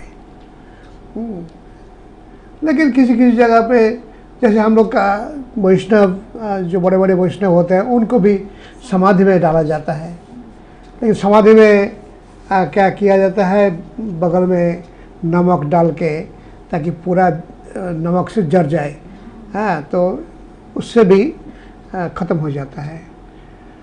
लेकिन जब कब्रिस्तान में कब्र में डाला जाता है, हमें पता नहीं है, लेकिन उन लोग का हिसाब में वही पवित्र है। तो लेकिन फिर भी वो तो कभी जिंदा होने वाला नहीं है। हाँ, क़यामत के समय भी क्या किसको पता है कि कोई जाग उठेगा या नहीं। हाँ, तो इसलिए डेड बॉडी तो डेड बॉडी है, बेकार है। इसलिए इसके विषय में ज़्यादा आसक्ति बढ़ाने का कोई ज़रूरत नहीं है। हाँ, इसे आसक्ति छोड़ना ही चाहिए। बहुत सुंदर। हाँ। चलिए, हमारे प्रभु जी अंतिम शब्द बताए कि कमाएं कयामत। तो कयामत मतलब आप लोग को अगर किसी को बता नहीं तो कयामत का अर्थ होता है महाप्रलय। अगर महाप्रलय में भी वो, तो आप कुछ एक पॉइंट बोलना चाहेंगे? यस। शास्त्रों में वर्णन है कि शरीर की 3 ही गति हो सकती है, क्रमी विट भस्म संज्ञान्तम। या तो आप उसको गाड़ देंगे तो कीड़े मकोड़े खा जाएंगे, या आप उसको कहीं फेंक देंगे तो चील पक्षी वगैरह है वो खा करके तो वो मल त्याग कर देंगे। और भस्म यानी कि जला देने से वो भस्म हो जाएगा। केवल 3 गति, चौथी गति नहीं होती है शरीर की। ठीक है, तो इसके लिए इतना सोचने की बहुत ज़्यादा ज़रूरत नहीं है। तो आज हमारी बिल्डिंग में एक वृद्धा माता जी का देह त्याग हुआ, तो मेरे प्रभु जी वहाँ पर फ्यूनरल में गए थे, शव यात्रा में गए थे। तो घर पर मैं बहुत इस बारे में सोच रही थी कि कितनी विडंबना है हमारे समाज की, कि असल में जब तक उस शरीर में आत्मा है तब तक उसको स्पर्श करने से कोई स्नान वगैरह नहीं करना होता। लेकिन जैसे ही उसमें से आत्मा निकल जाए तो उस मृत देह को स्पर्श करने से भी आपको स्नान करना पड़ता है। तो यहाँ पर समझने वाली बात यह है, शरीर का कोई महत्व नहीं है, केवल शरीर का कोई वैल्यू नहीं है। वैल्यू, महत्व सिर्फ और सिर्फ आत्मा का है, जो कि परमात्मा का अंश है। वो परमात्मा का अंश निकल गया तो उस देह को, उस खाली बक्से को स्पर्श करने से भी स्नान करना पड़ता है, क्योंकि अपवित्र है। और हम लोग देहात्म बुद्धि में ही फंसे हुए हैं। हम लोग यही सोचते हैं कि हम तो देह हैं, तो अगर आप देह हैं तो आपको स्पर्श करने से किसी को स्नान क्यों करना पड़ रहा है? अगर आप इतने पवित्र हैं, इसका मतलब आप देह नहीं है, आप आत्मा हैं। अपनी वैल्यू को हमको समझना चाहिए, देह के व्यापार से उठना चाहिए हमको, यही देहात्म बुद्धि से उठना चाहिए हमको। हरे कृष्णा। बहुत सुंदर। तो प्रभु जी का जो सबसे अच्छा पॉइंट मुझे लगा, क्योंकि जो चीज़ बेकार है उसको उसके मुंह में आग डाल दिया जाए, क्योंकि उसका कुछ काम नहीं। अभी क्या है, आग ले लो। जिंदा व्यक्ति को कोई क्या आग देता है? नहीं। लेकिन वो मर गया, अभी कुछ ज़रूरत नहीं है, तो मुंह में आग डालना मतलब पूरे शरीर में उसको। तो देखिए, प्रश्न इस प्रकार आया था कि कोई किसी किसी धर्मों में कि दफनाया जाता है, किसी किसी धर्मों में जलाया जाता है। तो ये सब आसक्ति की बात है। जलाया जाता है इसलिए ताकि वो आसक्ति न रहे उसके प्रति। अगर कोई पत्नी एक पति को बहुत प्रेम करते हैं, इतना प्रेम करते हैं कि मरने के बाद वो पुरुष बनेगा, ठीक है, या ऐसा लगता है कि वो पुरुष रूप में अपने पति के रूप में ही आएगा, उनके चेहरे पूरा एकदम सेटअप कर लिए अपने माइंड में बैठा के रखे हैं, ठीक है। तो उस समय अगर उनको दफनाया जाए तो उनका आसक्ति ऐसा भी कभी कभी भ्रमित होगा, या सपने में कभी कभी सोच सकते अरे मेरा पति उसको तोड़कर दफना, वो जो जिसमें मिट्टी में गाड़ा हुआ है, मिट्टी खोद कर, अर्थात वहाँ से वो आकर मैं मुझको बोलेंगे हेलो कैसे हो मेरी प्यारी, तो ऐसा ना बोले। तो इसीलिए अगर उसको जला दिया जाए तो उसको ये माइंड सेटअप रहेगा वो जलकर भस्म हो गया। तो इसीलिए इसमें जलाने का विधान है। और इसमें हमारे जो अद्वैत आचार्य प्रभु जी एक पॉइंट बताए, जो कुछ कुछ परमहंस, कुछ कुछ महान महान भक्तों को नीचे जमीन में समाधि दिया जाता है। उससे क्या होता है, उसमें आसक्ति रहने से भी हमारा कुछ प्रॉब्लम नहीं। जैसे एग्जाम्पल के रूप में हमारे गुरु महाराज श्री श्रीमद् भक्ति चारू स्वामी गुरु महाराज जो 2020 में पवित्र है। हाँ, वो शरीर पवित्र है जी। तो वो शरीर पवित्र है, उसको जमीन पे जो समाधि दिए, अगर उनके प्रति हमारा आसक्ति आ रही, गुरु महाराज कहीं उठ के ना आ जाए, आ जाने से भी अच्छा है, गुरु महाराज का दर्शन होगा, और नहीं आ जाए फिर भी कोई प्रॉब्लम नहीं, क्योंकि आसक्ति तो हम लोग तो गुरु महाराज के माध्यम से ही कृष्ण को पाना है ना। ऐसे तो कृष्ण तो डायरेक्ट आएंगे नहीं, कृष्ण हम लोग को पहचानते तक नहीं, लेकिन गुरु महाराज के माध्यम से, क्योंकि गुरु महाराज का गुरु महाराज श्रील प्रभुपाद, उनके गुरु महाराज श्रील भक्ति सिद्धांत सरस्वती ठाकुर, उनके गुरु महाराज श्रील गौरकिशोर दास बाबा जी महाराज, इस प्रकार परंपरा से हम लोग कृष्ण तक पहुंच सकते हैं। डायरेक्ट तो हम लोग ऐसा हेलीकॉप्टर नहीं कि डायरेक्ट कृष्ण तक पहुंच सकते हैं, परंपरा के माध्यम से स्टेप बाय स्टेप हम लोग जा सकते हैं। तो गुरु महाराज के प्रति आसक्ति कोई प्रॉब्लम नहीं, लेकिन एक मेटेरियल व्यक्ति विशेष के प्रति आसक्ति हमारे मतलब ये भौतिक भवबंधन का कारण बन सकता है। और किसी किसी में ये भी विधान है, जैसे प्रभु जी और एक एग्जाम्पल दिए कि उसको जल में बहा दिया जाता है। जैसे किसी को अगर सांप डस ले तो उनको जल में बहा दिया जाता है, ठीक है। जैसे एक जो मूवी बना था बंगाली बेदर में जोशना, तो उनका पति मर गया तो उसको ऐसे जल में बहा दिया, नहीं बेदर जोशना उसी को बहा दिया गया, लेकिन बाद में कोई वैद्य उनको उठाए और उनको ठीक किए। तो जो भी है अल्टीमेटली प्रभु जी का जो कंक्लूजन था, पहला पॉइंट जो था कि वो मरे है, वो बेकार है, उसको दफनाया जाए या आग दिया जाए या जल में बहा दिया जाए, एक ही चीज है। तो अभी हमारे प्रश्न हैं पद्मपानी प्रभु जी के लिए। प्रश्न आया है धर्मेंद्र चौहान, अर्थात उनका दीक्षा नाम है धर्मपालक Govind Das, disciple of his सेलोनियस Jaipratap Swami Guru Maharaj, district Ballia, Uttar Pradesh. तो प्रभु जी का प्रश्न है, क्या मृत्यु के बाद जीवन है? दीक्षित वक्त जो क्वेश्चन करता है यही तो है, ठीक है। आप समझ गए, आपकी मानसिकता, आप सभी के लिए क्वेश्चन किया, ये समझ कर मैं आंसर दे रहा हूँ। इसके पहले भी ये चर्चा किया, पहले जब टक्सों में मैं आए थे। और साथ साथ में और भी एक क्वेश्चन, हाँ बता दीजिए। क्या मृत्यु के बाद जीवन है? क्या दूसरे ग्रहों पर जीवन है? एक साथ दो क्वेश्चन के आंसर देते। कृष्ण ने क्या बोला? जातस्यि ध्रुव मृत्यु ध्रुवं जन्म तथा देहांतर प्राप्ति, कौन सा श्लोक में? देहिनस्मिन् यथा देहे कौमारं यौवनं जरा तथा देहांतर प्राप्ति धीरज तत्र न मुह्यति। कौन बोल रहा है श्लोक? कृष्ण ने बता रहा है। अभी देखिए, कृष्ण जब भी कुछ चीज बताते हैं क्या करते हैं? एग्जाम्पल देकर समझाते हैं। इस एक चीज समझाने के लिए फिर एक एग्जाम्पल दिया। क्या दिया? वासंसी जीर्णानि यथा विहाय। ये जो एग्जाम्पल यूज किया, ये नंगा बच्चा से लेकर PhD होल्डर हर व्यक्ति समझ में, कौन नहीं वस्त्र पहनते हैं। तो कृष्ण वर्ड क्या चयन किया वो देखना है आपको। क्या वर्ड चयन किया? मृत्यु वाला क्या नहीं बताया। क्या बताया? देहांतर। ग्रामांतर के अर्थ तो क्या है? एक गांव से और दूसरा गांव। गृहांतर का क्या अर्थ है? एक रूम से दूसरे रूम, एक गृह से दूसरे गृह। तो देहांतर के अर्थ तो क्या? एक देह से दूसरे देह, है ना। तो क्यों देहांतर की बात आ रहा है ना? आत्मा नित्य है। थोड़ा बेसिक से मैं बताता हूँ। हमारे देहो, जैसे मृत्यु के बारे में चर्चा चल रहा था, उसके बारे में मेरा एक पॉइंट बोल रहा था, बीच में नहीं बोला, बता देता हूँ। गुरु महाराज को एक क्वेश्चन पूछा था, हमारे गौड़ूर पुराण में इसके बारे में बताया। मृत्यु होने का 24 आवर्स के अंदर, और अच्छा होगा दिन में कोई व्यक्ति को मृत्यु हो, दिन के अंदर सूर्य डूबने के पहले उसको जलाया जाए तो अच्छा है, और रात में हो तो नेक्स्ट दिन का अंदर ही, सुबह सुबह उसके साथ। क्यों? ये क्या है? सभी को सिखाने के लिए, क्योंकि वो जितना भी कुछ कर लीजिए वो कुछ होने वाला नहीं है। सभी को सिखाया जाए, यह है परिणति। इसके कारण एक वैराग्य उत्पन्न होता है, उसको बोलता है श्मशान वैराग्य, शमशान वैराग्य तुरंत होता है। ये भी फलदायक है। जब भी श्मशान के पास से हमसे गुजारते हैं ना, तुरंत याद होता है ये हमारे अंतिम डेस्टिनेशन है। तो क्या है? हर व्यक्ति हम्बल हो जाता है, भगवान को याद करता है। ऐसे भी विधि दिया गया है। कभी भी शव यात्रा देखे तो नारायण भगवान कृष्ण के नाम उच्चारण करने का विधि दिया गया है। तो थोड़ा बेसिक समझ लीजिए।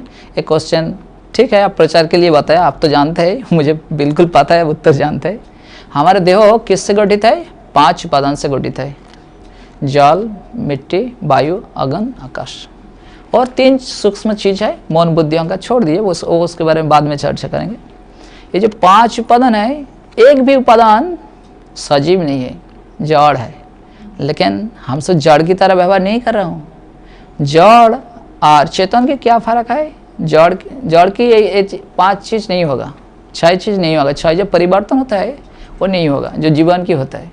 जन्म, वृद्धि, स्थिति, वंश विस्तार, क्षय, मृत्यु। श्रील प्रभुपाद जी बताते हैं 2 लैपटॉप रख दीजिए, 2 मोबाइल रख दिए, थर्ड मोबाइल नहीं आएगा। लेकिन एक स्त्री पुरुष से तीसरा एक कोई व्यक्ति आ सकते हैं। एक है वंश विस्तार। वंश विस्तार जड़ से नहीं होता है ना। तो अभी पता चला हमारे देहो जड़ उपादान से तैयारी है, लेकिन हम जड़ की तरह व्यवहार नहीं कर रहा हूँ, चेतन की तरह व्यवहार कर रहा हूँ। क्यों? इसकी आंसर मिल जाए तो आपकी जो क्वेश्चन है उसकी बेसिक आंसर आ जाएगा। कोई व्यक्ति बोलता है जो क्वेश्चन क्या उसकी आंसर चाहिए। मान लीजिए कोई व्यक्ति मुझे सामांतरिक क्या है, पैरेललोग्राम क्या है वो पूछा, वो जानने के लिए क्या है, पैरेलल लाइन क्या है वो जानना पड़ेगा। उसके पहले स्ट्रेट लाइन क्या है वो जानना पड़ेगा, है ना। उसके बाद रेक्टेंगुलर क्या है जानना पड़ेगा। तो ये 3 चीज़ जानना पड़ेगा। इसके लिए कभी मैं बेसिक से बताता हूँ। हाँ, ज़्यादा छोटा करके बताएंगे तो फिर से एक ही प्रॉब्लम रह जाएगा। इसके लिए एनालिसिस करके बताता हूँ। तो 5 उपादान से गठित है, एक भी चेतन है, लेकिन हम सब चेतन की तरह व्यवहार कर रहा हूँ। इसकी मतलब क्या है? प्रभुपाद जी ने एग्जाम्पल दिया, एक गाड़ी खड़ा था, अभी देख रहे हैं चल रहा है, उसका मतलब ड्राइवर घुसा। और क्या आंसर है? गाड़ी खड़ा था, चल रहा है, ड्राइवर घुसा। तो ऐसे ही जब आत्मा यहाँ से छोड़ देता है, देह जड़ हो जाता है। फिर जब आत्मा जब रहता है तब तक हम सब चेतन की तरह व्यवहार करते हैं। तो इसके मतलब हम सब जो चलाए थे, आत्मा को तो मृत्यु नहीं होता है, ये जड़ की तो मृत्यु होता है। तो उसकी तो कोई ना कोई गति होना चाहिए। तो वो तो हम सब मेंटेन नहीं करे। कर्मणा दैव नेत्रेण, हमारे कर्म, अदृष्ट और देवता की मैनेजमेंट, इसके कारण हमारी जो गति प्राप्त होना है वो हम सब प्राप्त होते हैं। तो देहांतर के बारे में संदेह करने के कुछ नहीं है। संदेह छोड़ दिया। आज की दुनिया में बहुत सारे कर्म फल भी विश्वास नहीं करते। अभी देख लीजिए, जो व्यक्ति पॉलिटिकल लाइन में जो व्यक्ति कोई प्रकार से कुछ किया, अभी उसकी फल आ रहा है। और देखो फल नहीं भी आए ऐसा मत सोच लीजिए विचार व्यवस्था नहीं है, भगवान नहीं देख रहे। फल नहीं आए वो और डेंजर है। क्योंकि जब कोई चोर धरा नहीं पड़ता है वो ज़्यादा टेंशन में रहता है, जब धरा पड़ जाता है तो थोड़ा सा कम हो जाता है। जहाँ भी तो पब्लिक नहीं पिटाई करेंगे, है ना। तो इसके लिए इस जगत की प्रभुपाद जी बोलता है स्ट्रिंजेंट लॉ ऑफ नेचर, बहुत स्ट्रिक्ट लॉ के द्वारा सब कुछ चल रहा है। आप माने नहीं माने इसकी कोई वैल्यू नहीं है। हम कौन है? तो इसके लिए कृष्ण जो बता रहे वर्ड क्या चयन क्या दिखे, देहांतर है, बिल्कुल देह है। और उन्नत देह प्राप्त करने के लिए क्या है विधि बता देता हूँ। नाभि के ऊपर से देह जो आत्मा निकालेंगे तब हम सब ऊर्ध्वगति प्राप्त होंगे। और जो मल मूत्र त्याग करके, आप तो जब सब देह दाह होता है, देखे कितने सारे व्यक्ति मल मूत्र त्याग करके देह छोड़ते, उसको लिख दीजिए। उसके घर में लिखा रहता है स्वर्गीय, लेकिन गाया कहाँ? नरक में। क्या लिख देता है? पत्थर में स्वर्गीय, लेकिन गाया कहाँ? नाभि का नीचे से आएगा तो वो नरक में जाएंगे। मैं नहीं बता रहा हूँ, घोड़ रूपण की विधि आई, अधोलोक में जाएंगे। हाँ, और इतर जनी में जाएंगे वो। हाँ, तो ये विधि तो देहांतर है। नेक्स्ट क्वेश्चन की था दूसरे ग्रहों में जीवन। हाँ, अच्छा, निश्चय आप एक मकान में रहते हैं, ऐसा कभी करेंगे एक मकान बना रहा है, लोग अगर पूछ रहे क्यों बना रहे, तो आप बोलेंगे कोई काम नहीं है, एक मकान बना रहा हूँ। ऐसा हो सकता है क्या? तो जब भी कोई ग्रह बांधता है कि पर्पस के नहीं बांधता है ना। ऐसा कोई कुछ नहीं बता, कुछ भी एक चीज़ बता दी, बोले क्यों मोबाइल खरीदा, पर्पस नहीं है, रुपया जम गया खरीद रहा हूँ, ऐसा थोड़ी होता है। विदाउट पर्पस कुछ भी नहीं होता है। तो हाँ, हो सकता है आप जैसे हम जैसे देवता लोग की बॉडी कैसे है? तेजोमय है। देवता लोग का हम सब जो यज्ञ में जो घी देता है वो देवता को प्राप्त होता है। जो अग्निमय देह है वो क्या है? घी को एब्जॉर्ब कर लेता है। इसके लिए देवता को मलमूत्र त्याग नहीं करना पड़ता है। लेकिन हमारे क्या है? कुओं के बैंक है। मेढक कहाँ गए? कुएं के है। तो फॉक्स ऑयल है, ऑयल की फॉक्स है, वो क्या करता है? उससे ज़्यादा चिंता नहीं कर पाता है। इसके लिए भागवतम पढ़ना चाहिए, है ना। उसमें सब कुछ आंसर, और आप जानते ही है, आपके विश्वास के लिए ज़्यादा बढ़ाने के लिए आप क्वेश्चन किया है ना। हरे कृष्णा। बहुत सुंदर। मैं थोड़ा बताऊँ? हाँ जी। तो देखिए, जन्मांतरवाद तो है, इस विषय में कोई दो राय नहीं है। तो एक बार मुझे पता चला कि हम लोग का मायापुर में एक लड़की आई है, इसकी पूर्व जन्म का इतिहास याद है। अच्छा। तो लड़की का उम्र लगभग 10 साल का है। तो मेरा मन में बहुत ही आग्रह हुआ कि क्यूरियोसिटी, कौतूहल हुआ कि अरे एक बार देखना चाहिए, मिलना चाहिए, पूछताछ किया जाए। तो मैं गया तो वो लड़की थोड़ा शर्मा रही थी, लेकिन उनका जो परिवार वाले हैं उन्होंने बोला कि ये लड़की जब 5-6 साल की थी, वो लोग बांग्लादेश में थे, तो माँ के साथ ये नदी में स्नान करने के लिए गई थी। तो स्नान करते हुए सामने से एक मछुआरा नाव चला के आ रहा था। तो ये लड़की माँ को बोल रही है, माँ देखो ये मेरा चाचा जी जा रहा है। ये बोला वो क्यों, तो तेरा चाचा जी होंगे, ये तो मछुआरा है। ये लोग मछुआरा नहीं है, ये और सामान्य कास्ट का है।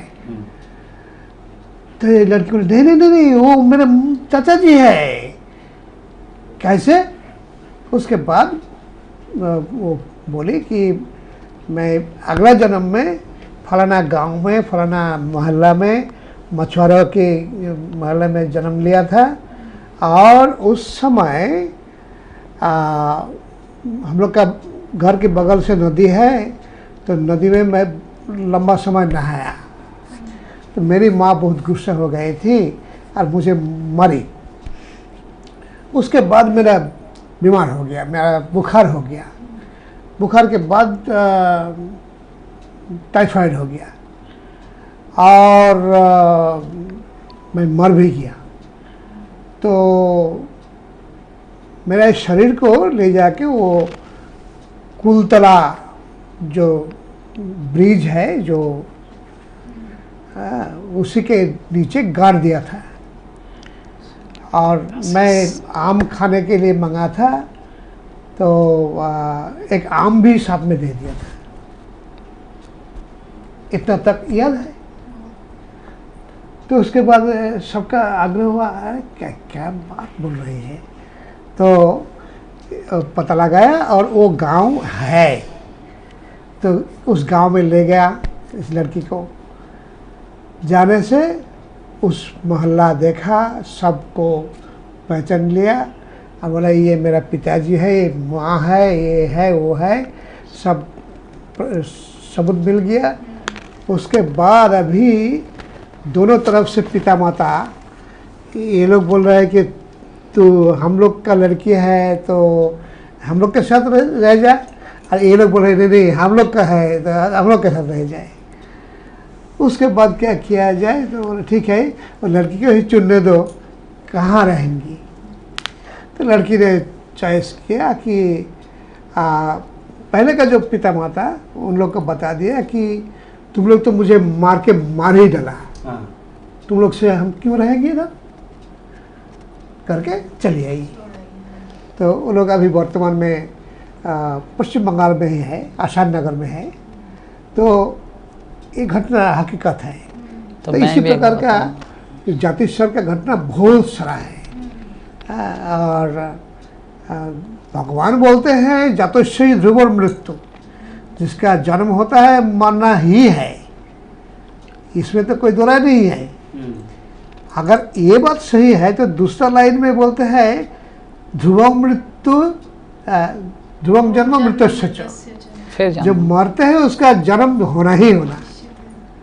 तो भगवान का एक बात अगर हम लोग के आंखों के सामने में सही है तो दूसरा बात भी सही होगा। तो एक प्रभुपाद के डिसेबल की हाँ वो बताते थे। तो इसलिए और भी बहुत सारे उदाहरण है, जैसे श्री भक्तचंद्र महाराज का एक वही बता रहा हूँ जो लंदन में थी है भक्तिवेदांत नारायण में। तो वो माता जी की पूर्व जन्म का रत्ना राधिका देवी दास जी प्रभुपाद के डिसाइपल थे लास्ट में, राघव दास ब्रह्मचारी। ब्रह्मचारी मार के माता जी रत्नावली देवी दास माता जी। उनको पूछा गया था, उनको पूछा था लेकिन आप कैसे लेडीज क्यों हुआ, ड्राम बजाती है सब में। अच्छा हाँ उनको पूछा था आप लेडीज क्यों बना, बोले मैं जब भी ब्रह्मचारी था मैं एक लड़के के प्रति थोड़ा आसक्ति था वो स्वीकार किया, सत्यवती देवी माता जी के प्रति आसक्ति था। Yes. हाँ, और अभी भी same है। face उनको मिला। हाँ, same जैसा सत्यवती माता जी का फेस था, सेम फेस रत्नावली माता जी को मिला। जहाँ पे प्रभुपाद कीर्तन किया, जहाँ पे एक्सीडेंट हुआ, कहाँ के प्रोग्राम के लिए तैयारी कर रहा था रथ यात्रा के समय, वो भी सब पूरा सब डिटेल्स उन्होंने बता exactly दिया। सब ये बताया। चीज बता के तमल कृष्ण महाराज को बताया, बताने के बाद तमल कृष्ण महाराज रिकन्फर्म किया, तो गुरु महाराज को भी पता है। गुरु महाराज का मेरे सामने भी एक व्यक्ति पूछा था वो केस क्या ऐसा है, लेकिन ये तो होता है। गुरु जी एक वाक्य बोल दिया, बोला तो होता है। मतलब जिस फेस में आसक्त थे राघवदास ब्रह्मचारी, जिस माता जी में, वही फेस लेकर नेक्स्ट बर्थ में आए। कितना मतलब प्रैक्टिकल है। हाँ, ये सब अभी भी है माता जी, चिंता मत कीजिए। यही पॉइंट बोलने वाले थे। यस, हाँ, हो गया हो गया। यस। कंप्लीट, ठीक है। तो चलिए हमारे अभी नेक्स्ट प्रश्न की ओर हम लोग ध्यान देते हैं। लक्ष्मी के लिए प्रभु जी की नहीं, नहीं प्रभु जी का हो गया, आपका हुआ था ना उनका ही लास्ट? प्रश्न है। हाँ लास्ट क्वेश्चन था, अब अद्वैत प्रभु का हुआ। आपका है। नहीं, प्रभु जी का होगा, क्योंकि क्वेश्चन प्रभु जी से पूछा गया था। हाँ हाँ, मैं लास्ट था प्रभु जी से। ओ अच्छा, हाँ, बट ओ, अच्छा। Right right right. तो चैतन्य चरितामृत में एक श्लोक है, चैप्टर 8 श्लोक 94, श्रील प्रभुपाद वहाँ पे तात्पर्य में लिख रहे हैं कि श्री कृष्ण এবং তার ভক্তদের অন্তরঙ্গতা পূর্ণতা প্রাপ্ত হয় মাধুর্য প্রেমে। অন্যান্য রসে ভগবান এবং ভক্ত এমন পরিপূর্ণ অপ্রাকৃত আনন্দ আস্বাদন করতে পারেন না। তো now my question is what will happen of us we the gents people, how can we have madhurya rasa for Krishna. असीम दास चागदा। तो यहाँ पर जो प्रभु जी का जो प्रश्न है कि श्रील प्रभुपाद बोलना चाह रहे कि किस प्रकार माधुर्य रस अर्थात गोपी भाव में कृष्ण के प्रति प्रेम किया जाए। तो गोपियाँ तो लड़की थी, तो हम सब तो लड़के हैं, तो माधुर्य रस का आस्वादन कैसे किया जाए। तो प्रभु जी का प्रश्न है आपके लिए। हरे कृष्णा। सबसे पहली बात तो ये जो कॉन्सेप्ट है हमारे चित्त में बैठा हुआ कि मैं लड़का हूँ या मैं लड़की हूँ, इसको हटाना चाहिए। क्योंकि असल में तो ना कोई लड़का है ना कोई लड़की है, असल में तो हम आत्मा हैं, और हमारा असल जो स्वरूप है वो है कृष्ण का दास होना।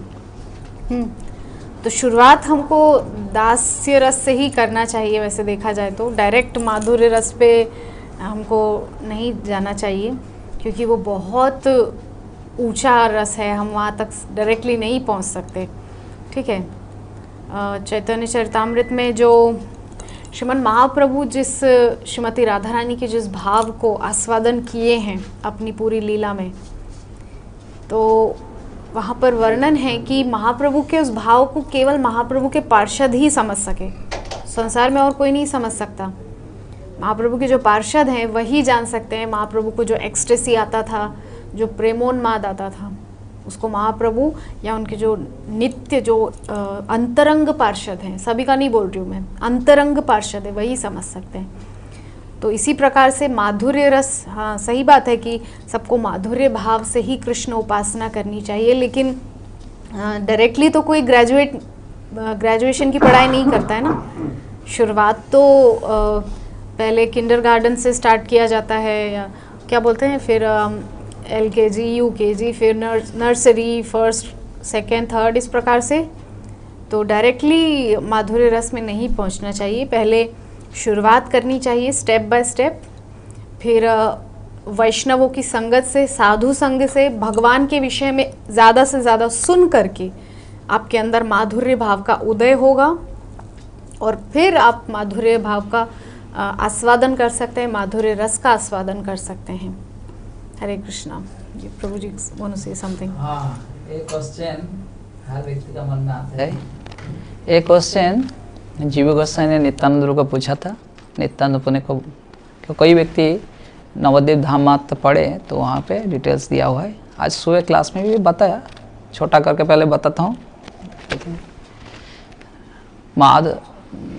वृंदावन में घुसने के लिए एक ही तरीका है, राग मार्ग में भक्ति। लेकिन हम सब जो भक्ति कर रहा हूँ वो वैदिक भक्ति कर रहा हूँ। और हम सब अत्यंत पतित जीव है।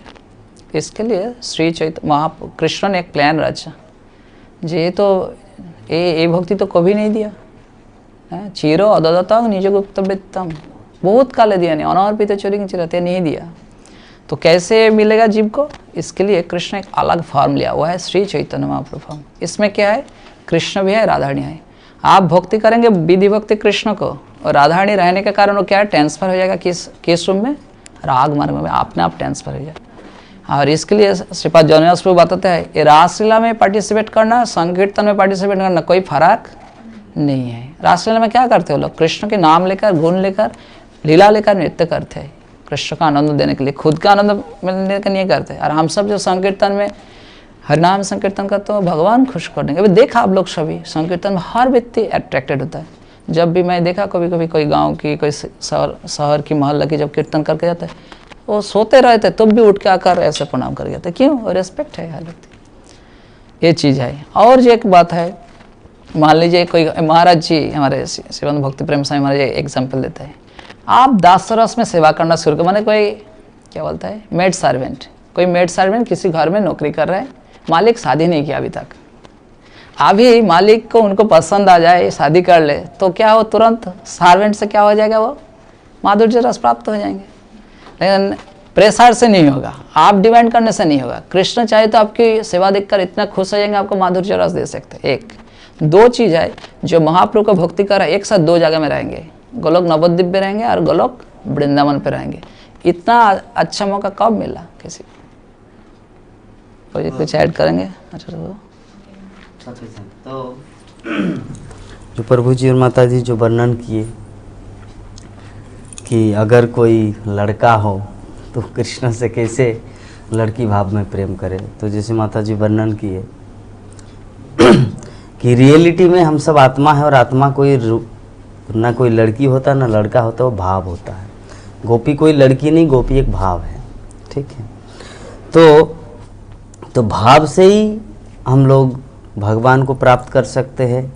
जैसे गोलोक वृंदावन में क्या होता है, सखा कभी कभी झाड़ू बन जाते हैं। जब भगवान कहीं पर बैठेंगे तभी वहाँ पे जगह को साफ करना है, तो एक सखा, कृष्ण का सखा झाड़ू बन गया और वहाँ पे सफाई हो गया। अभी कृष्ण कहीं पर जा रहे हैं, चल रहे हैं, तो उनका पैरों में क्या बोलते हैं, गरम रेत, तो चप्पल नहीं है, अभी क्या बन जाते हैं वो सखा, एक खड़म बन जाते हैं, चप्पल बन जाते हैं। तो ये अगर कोई वो लड़का होता तो चप्पल कैसे बनेंगे? तो ये सब जो है ना भाव के ऊपर, जैसे एग्जाम्पल के रूप में रामानंद राय कौन है? महाप्रभु के लीला में आए, तो विशाखा सखी, ललिता सखी, आपका स्वरूप दामोदर गोस्वामी कौन है प्रभु जी? ललिता सखी। तो वो अगर लड़की है तो लड़के रूप में कैसे आया?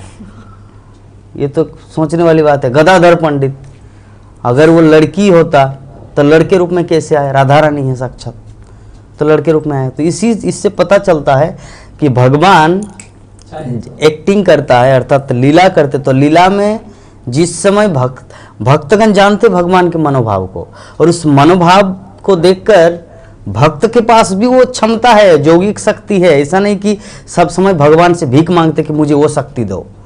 जो गोलोक वृंदावन का जो नित्य सिद्धात्मा होते हैं, रागात्मिका भक्त होते हैं, रागानुगा नहीं, रागात्मिका। रागात्मिका मतलब जो स्पॉन्टेनियसली अंदर से ही जिसका कृष्ण के प्रति प्रेम है। रागानुगा मतलब वो वैधि भक्ति से प्रैक्टिस करके रागानुग में आए, ठीक है। जैसे वृंदावन का भाव रागानुगा होता है, वृंदावन में जो ऑलरेडी कृष्ण के जो पार्षद है वो है रागात्मिका। तो ठीक, तो ये जो है, ये जो तथ्य है, इससे हम लोग को एक चीज़ पता चलना चाहिए कि ये सब भाव के अनुसार होता है, ना कोई लड़का है ना कोई लड़की है। प्रभु जी एक पॉइंट बोलना चाहेंगे। हिसाब अनुसार भगवान का 3 शक्तियाँ हैं, अंतरंगा शक्ति, बहिरंगा शक्ति, तटस्था शक्ति। हम जितना जीव है ये है तटस्था शक्ति।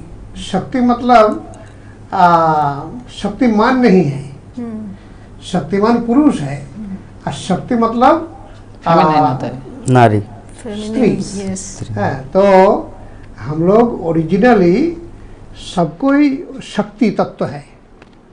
हाँ, हम लोग सब शक्ति तत्व है, हम लोग तटस्थ शक्ति है। इसीलिए ओरिजिनली हम सबको ही शक्ति है, केवल कृष्ण ही शक्तिमान है।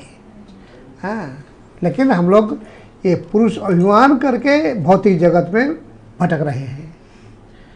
हाँ, जब ये भ्रांति हम लोग का दूर हो जाएगा तो हम लोग फिर भगवान के साथ आनंद में रह सकेंगे। महाप्रभु की लीला में भी जो पार्षद हैं वो वहाँ पे देखने में लग सकते हैं कि वो पुरुष हैं, लेकिन वो भाव उनके अंदर वही है, सेवा करने का, गोपी भाव की तरह। लेकिन वहाँ हम लोग का गुरु लोग बाहरी रूप में पुरुष बनी है, हाँ। लेकिन भीतर में लोग सेविका है, सेविका भाव है। हाँ, इसलिए तो हम लोग का प्रार्थना है निकुंज जो नर सेवाधिकार दिया करो नित्य दासी। दासी का है, वहाँ पे दास वर्ड नहीं यूज किया है। बहुत सुंदर। तो हम लोग तो बोल सकते हैं करो निज दास, नहीं है, हम दासी होना चाहते हैं। क्योंकि महाप्रभु सन्यास धारण किए, इसीलिए वहाँ तो कोई माताजी सेवा में नहीं रह सकती ना। इसीलिए वहाँ पर स्वरूप दामोदर गोस्वामी या लोकनाथ गोस्वामी या रघुनाथ दास गोस्वामी, उनके जो अंतरंग पार्षद हैं वो सभी अंतरंगा शक्ति। लेकिन अब सन्यासी व्यक्ति के साथ तो कोई लड़की या माताजी रह नहीं सकती ना, इसीलिए उसका विधान ये है कि वहाँ पे कोई पुरुष हो साथ में।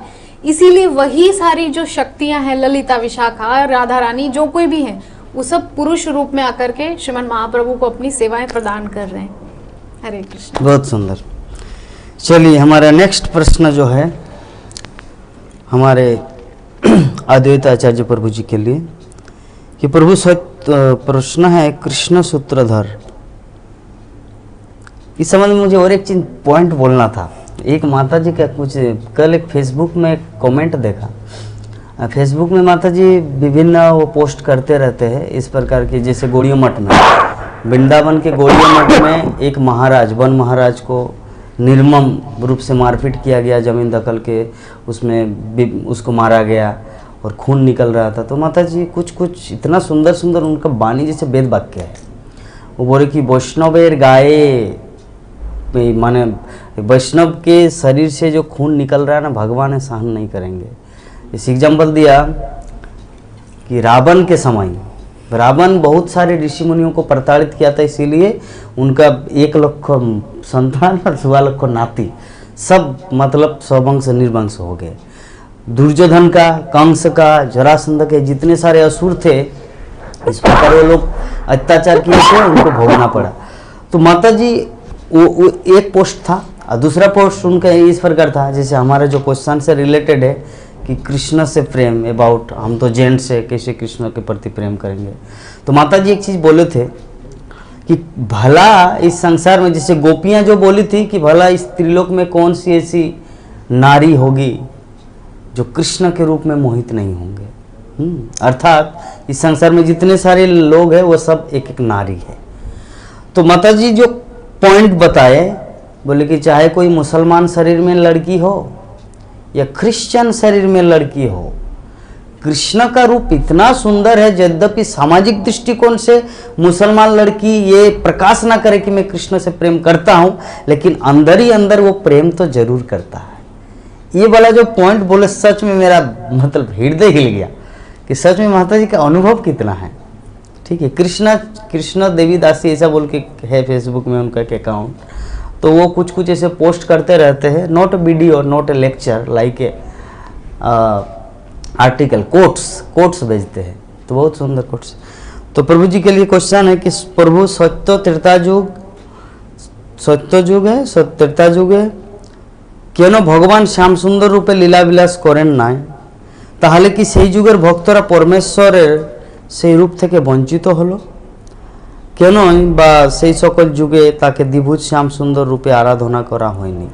मतलब प्रश्न इस प्रकार है, सत्य युग में, त्रेता युग में भगवान श्री कृष्ण द्विभुज श्याम सुंदर मुरलीधर के रूप में क्यों नहीं आए?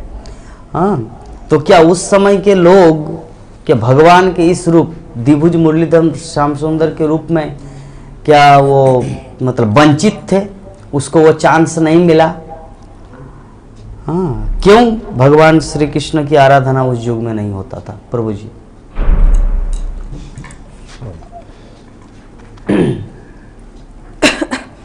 भगवान अलग अलग युग में अलग अलग रूप में आते हैं। भले ही अलग अलग रूप में आते हैं, अलग अलग अवतार के रूप में आते हैं, लेकिन भगवान तो भगवान ही है। जैसे समझिए कि हम देख रहे हैं त्रिवेंद्रम में पद्मनाभ स्वामी का मंदिर, उसका 3 द्वार है। 3 द्वार में से एक द्वार से आप उनका सीट देख सकते हैं, एक द्वार से आपका उनका पेट उधर देख सकते हैं जहाँ से कमल खिला है और ब्रह्मा जी है, और तीसरा दरवाजा से उनका चरण देख सकते हैं। तो आप इस दरवाजा से चरण ही देख रहे हैं या उधर देख रहे हैं या मुख देख रहे हैं, एक ही भगवान है ना। जैसे एक बहुत बड़ा सांप है, इधर उधर सब लंबा होके कभी उसका पूंछ दिखाई देता है, कभी पेट दिखाई देता है, कभी मुख दिखाई देता है, लेकिन एक ही सांप है ना। तो इसी प्रकार भगवान किसी भी अवतार में आते हैं, एक ही भगवान है। हाँ, लेकिन अलग अलग युग के अनुसार, अलग अलग समय के अनुसार उन्होंने अलग अलग रूप, अलग अलग गुण, अलग अलग अंतराज लेके आते हैं। जैसे एक ही व्यक्ति चाहे वो हो सकता है हाई कोर्ट का जज है, जब हाई कोर्ट जाते हैं उनका भाव अलग होता है। वही व्यक्ति जब घर में आते हैं अपना माँ के साथ अलग मनोभाव होता है, अलग सब कुछ होता है। वही व्यक्ति अगर कहीं मार्केटिंग में जाते हैं तो उनका साथ सामान अलग होता है। किसी मित्र से मिलते हैं तो वो मनोभाव अलग होता है। एक ही व्यक्ति अलग अलग जगह पे अलग अलग ज़रूरत के अनुसार जाते हैं तो वो साज सामान भी अलग होता है, मनोभाव अलग होता है, लेकिन व्यक्ति एक ही है। जैसे कि हम लोग का राधानाथ स्वामी महाराज, उन्होंने रह रहे थे हिमालय में कहीं, तो वहाँ पे एक स्वामी जी के साथ रह रहे थे। तो वो हिंदू है और बगल में एक मुल्ला, एक मुसलमान पुरोहित थे। तो लेकिन इन्होंने देखा कि इन दोनों मिलके दिन भर गप करते हैं। तो इन्होंने पूछा, अच्छा उनका जो वो गुरुजी उस समय का, ये आप तो हिंदू है, उन्होंने मुसलमान है, तो आप लोग कैसे इसका तालमेल करते हैं, तो अलग है ना। तो उन्होंने उत्तर दिया था कि देखो, जब किसी मालिक किसी भी प्रकार का ड्रेस से आते हैं, कुत्ता उनको पहचान ही लेता है। हाँ, उनके कुत्ता उनको पहचान उनका लेता है। कुत्ता उनको पहचान ही लेता है। तो किसी भी ड्रेस पहन के मालिक क्यों ना आए, वो कुत्ता पहचान लेगा। तो उसी प्रकार जो भक्त है वो प्रभु को पहचान ही लेता है। चाहे वो राम रूप में है या नृसिंह रूप में है, वराह रूप में है या कृष्ण रूप में है या महाप्रभु रूप में है, तो वो भगवान एक ही है। भक्त लोग उनको पहचान लेते हैं। तो इससे असल में कोई वंचित नहीं होता है। भगवान तो भगवान ही है। उनके लिए रूप से कोई इतना फर्क नहीं पड़ता है।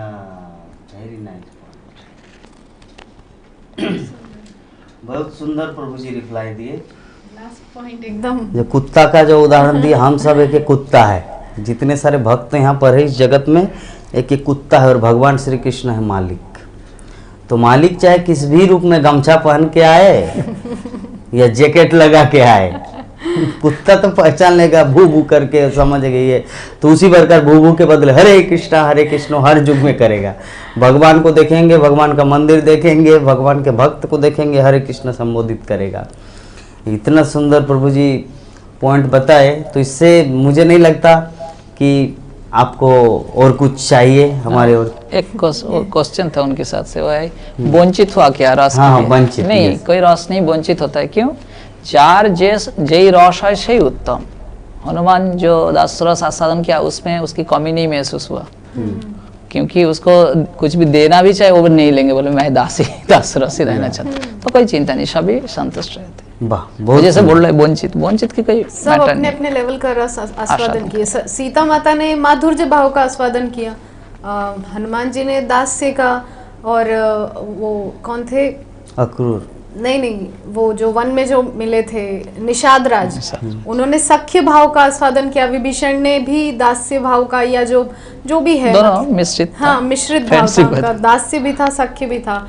सुग्रीव ने भी सख्य भाव का, मतलब सबको अपने अपने लेवल का जो सुख है उसका आस्वादन, जो कोई वंचित नहीं हुआ, वो जो बोल रहे हैं हाँ, कोई भी उससे वंचित नहीं रहा। तो जो आपका क्वेश्चन है उसका आंसर यही है। हरे कृष्ण। बहुत सुंदर। इस संबंध में प्रभु जी और एक पॉइंट बताए थे बीच में, तिरुवंदरम में कौन है? त्रिवेंद्रम, पद्मनाभ स्वामी। तो देखिए इस संबंध में मुझे और एक इसमें रिप्लाई आया, और रिप्लाई इस प्रकार है कि कलियुग में अभी जो भगवान के जितने सारे अवतार है, हर जगह एक एक धाम बन गया है। अब द्वारिकाधीश में जाएंगे तो भगवान को द्वारिकाधीश रूप में पाएंगे, तिरुपति बालाजी जाएंगे तो वहाँ पे तिरुपति भगवान के रूप में पाएंगे, बद्रीनाथ धाम जाएंगे तो भगवान बद्रीनारायण के रूप में पाएंगे, जगन्नाथपुरी जाएंगे तो भगवान जगन्नाथ के रूप में पाएंगे, मायापुर धाम आएंगे तो श्री गौरांग महाप्रभु के रूप में पाएंगे, वृंदावन धाम जाएंगे तो वहाँ पे भगवान श्री कृष्ण मुरली मोहन श्याम सुंदर के रूप में पाएंगे। और जैसे हमारे पद्मपाणि प्रभु जी बताए कि वंचित कोई नहीं है, क्योंकि सभी अपने अपने रस में जार जे रोस से हो उत्तम। मतलब मेरे गुरु महाराज भी इसमें चैतन्य चरित्र में, इसमें सेमिनार में बारंबार ये चीज रिपीट करते हैं, जो जिस रस में है वो अपने आप को उत्तम ही मानता है। ऐसा फील नहीं करता अरे अभी तो मैं दास हूँ, कब मिलेगा माधुर्य रस तब मेरा ग्रेजुएशन या पोस्ट ग्रेजुएशन कंप्लीट होगा, ऐसा नहीं है। जो जहाँ पर है स्थित वो उसी में सेटिस्फेक्शन फील करता है, फुल सेटिस्फेक्शन। हाँ, और पॉइंट याद है, जैसे हर ईट बोलेगा कि मैं केवल राधा माधव का अल्टर के नीचे ही रहूंगा। हाँ, तो चलेगा नहीं। हाँ, किसी ईट को रास्ता में रहना पड़ेगा, किसी को टॉयलेट में रहना पड़ेगा, किसी को बिल्डिंग में रहना पड़ेगा। यस। तो अलग प्रत्येक व्यक्ति का ही जरूरत है, प्रत्येक ईट का ही जरूरत है। लेकिन इसका हम नहीं सोच सकते हैं केवल राधा माधव की चरण के नीचे में जो ईट है वही मैं बनूंगा, तो अब बाकी ईट कैसे होगा, कैसे काम चलेगा। इसलिए ईट का जैसे भूमिका वो मिस्त्री जहाँ जहाँ सेट कर देगा वहीं पर रहना है, वही रहना है, वही सेवा करना है। वाह, बहुत सुंदर। तो पूरा कंप्लीट मायापुर दिखेगा।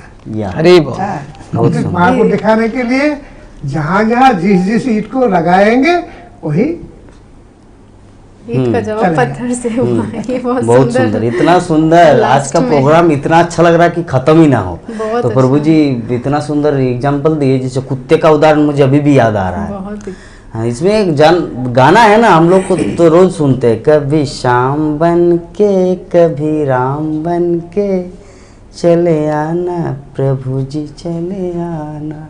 और उसमें और सेकंड लाइन में क्या बोलते, कभी नृसिंह रूप में आना, कभी बावन रूप में आना। तो इसमें क्या है ना, भगवान तो वही है, कभी किस किस रूप में आएंगे, तो व्यक्ति तो वही है ना।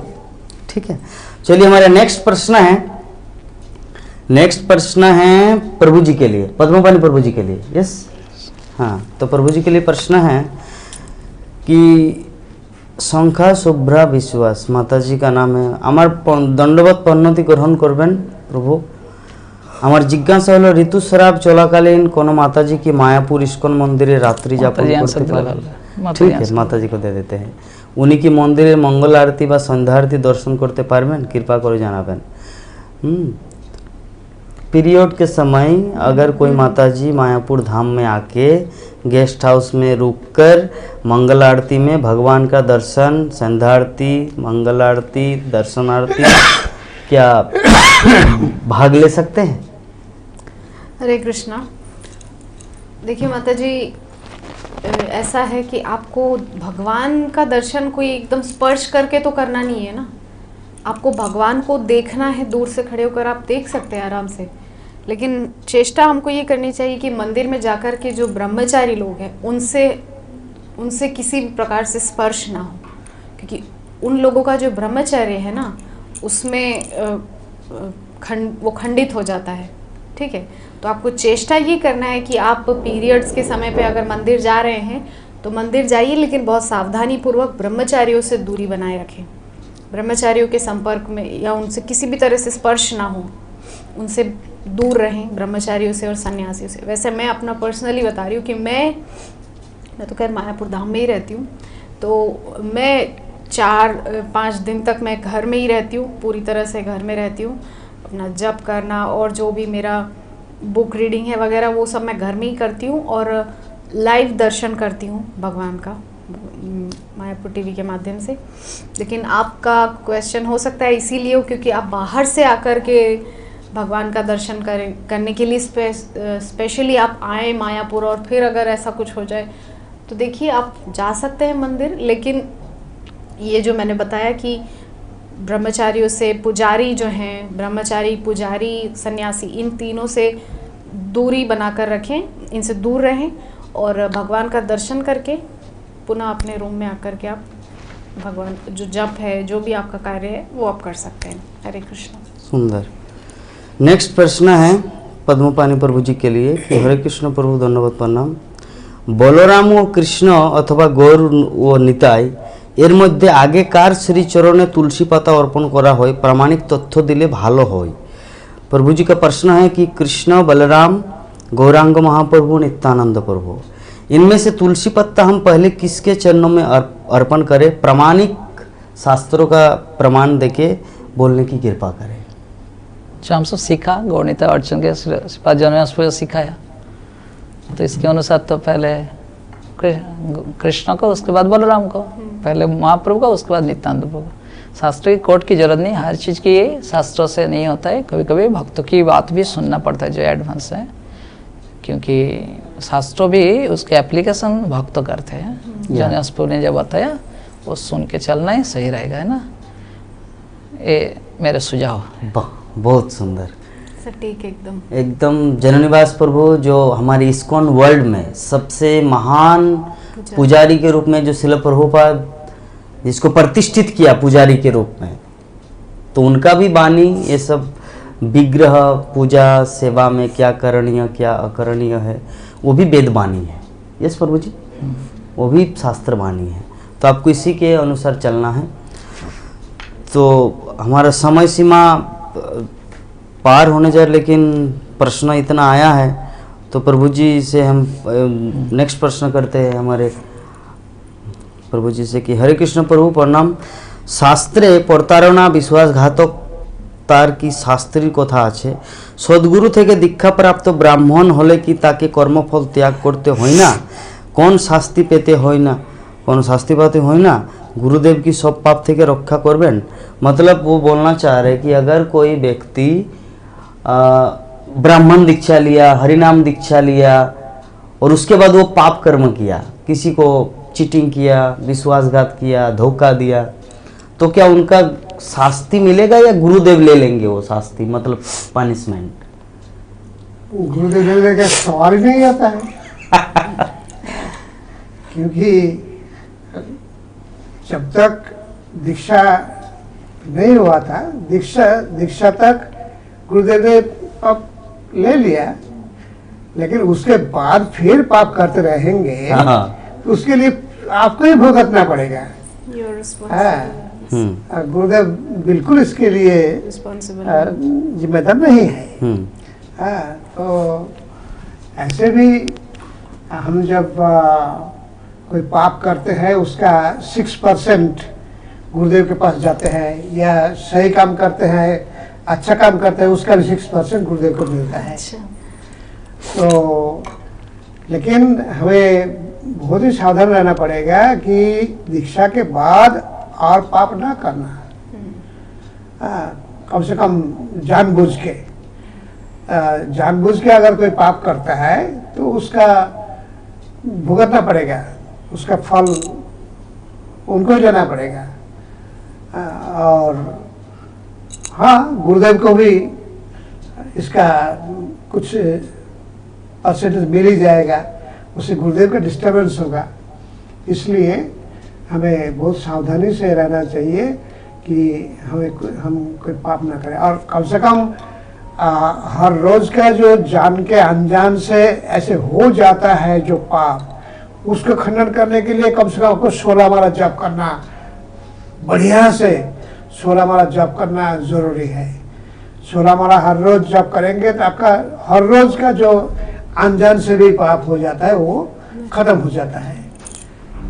लेकिन आपका जप अगर सही नहीं है तो वो खत्म नहीं होगा, और आपको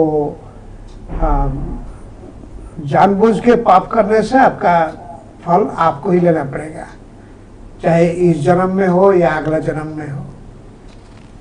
बहुत सुंदर।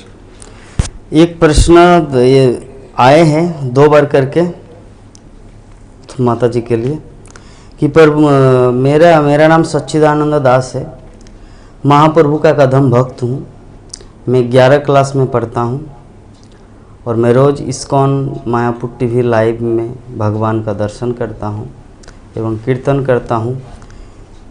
मेरा सब दोस्त मुझे अपमान करता है कि भगवान का वो लोग कहता है साइंस सत्य है। हाँ, मुझे उत्तर दीजिए प्लीज़। उनका प्रश्न इस प्रकार है कि जब कोई भक्ति में आता है तो उनको विभिन्न उनका दोस्त अपमान करते, कहाँ भगवान है, साइंस सत्य है, हेलीकॉप्टर बनाया, कंप्यूटर बनाया, इंटरनेट बनाया, भगवान ने क्या बनाया। तो इस प्रकार उनको ताना मारते हैं। तो ऐसी अवस्था में वो उन लोगों से क्या मुठभेड़ करे?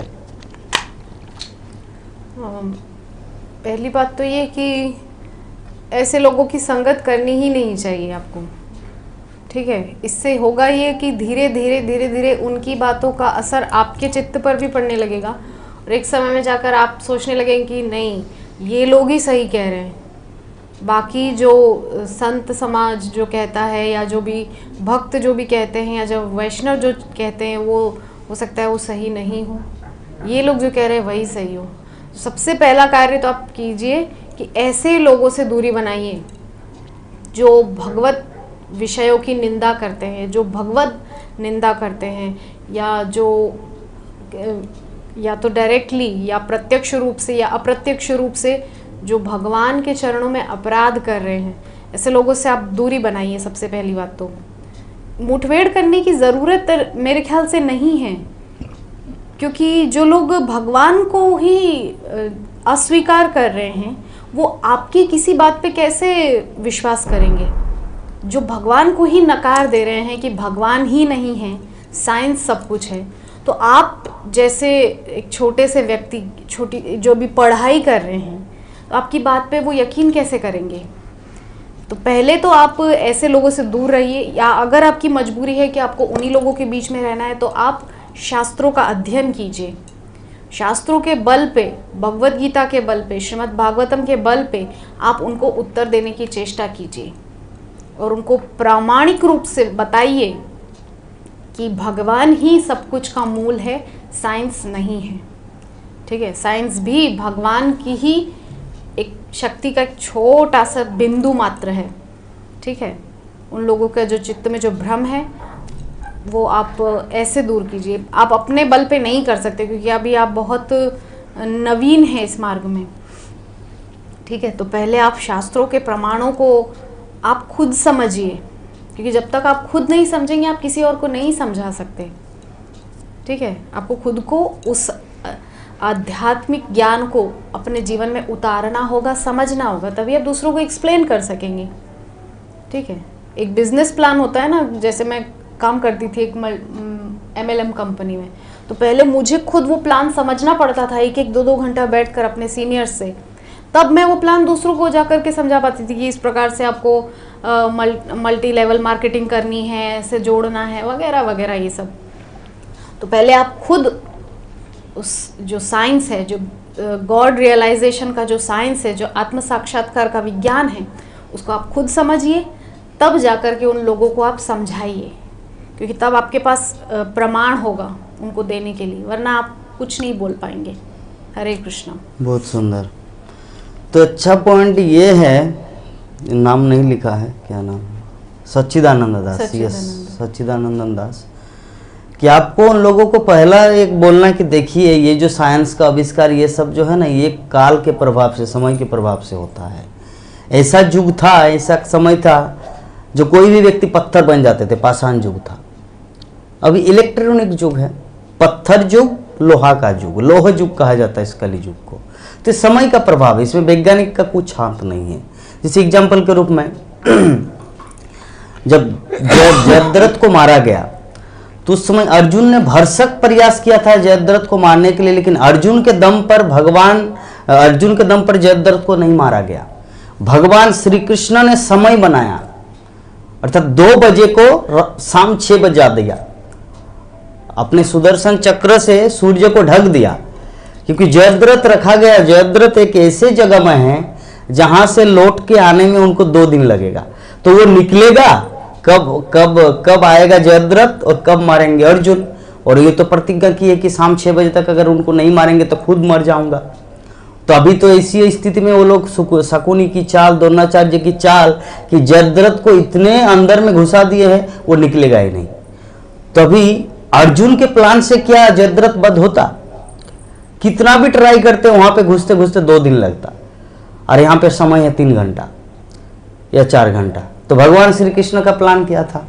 सुदर्शन चक्र से सूर्य को ढक दिया। सुदर्शन की जरूरत क्या है? इशारा किया जस्ट, मया दक्षिण प्रकृति सूयते सचराचरम। जब पूरा अखिल विश्व ब्रह्मांड उनके इशारा से नाचता है तो सूर्य के लिए सुदर्शन का क्या जरूरत है? तो जस्ट इशारा किया, सूर्य ढक गया। और ऐसे जयद्रथ बोले कि चलो जश्न मनाते हैं, जाके देखते हैं शत्रु का मृत्यु कैसा है। तो आके निकला और भगवान श्री कृष्ण अपने सूर्य को फिर से आदेश दिया, सूर्य आ गया। तो बोले कि ये क्या हो रहा है? जयद्रथ बोले कि मैं तो यहाँ निकल गया, अभी तो पुनः तो वहां पे जा नहीं सकते। तो भगवान श्री कृष्ण ने इंडिकेशन दिया कि ये रहा अर्जुन, वो रहा जयद्रथ, ये रहा धनुष, ठीक है, वो रहा सूर्य। 3 इंडिकेशन किया। तो अर्जुन ने बाण चढ़ाया और जयद्रथ को मारे। तो अभी प्रश्न खड़ा होता है, जयद्रथ को किसने मारा? जयद्रथ को भगवान कृष्ण का समय ने मारा, अर्जुन का क्षमता नहीं था जयद्रथ को मारने का, तो समय दिया। तो उसी प्रकार आजकल के जो वैज्ञानिक जो इतना कुछ निर्माण करते, इतना कुछ टेक्निकल आविष्कार, ये सब ये समय किसने दिया?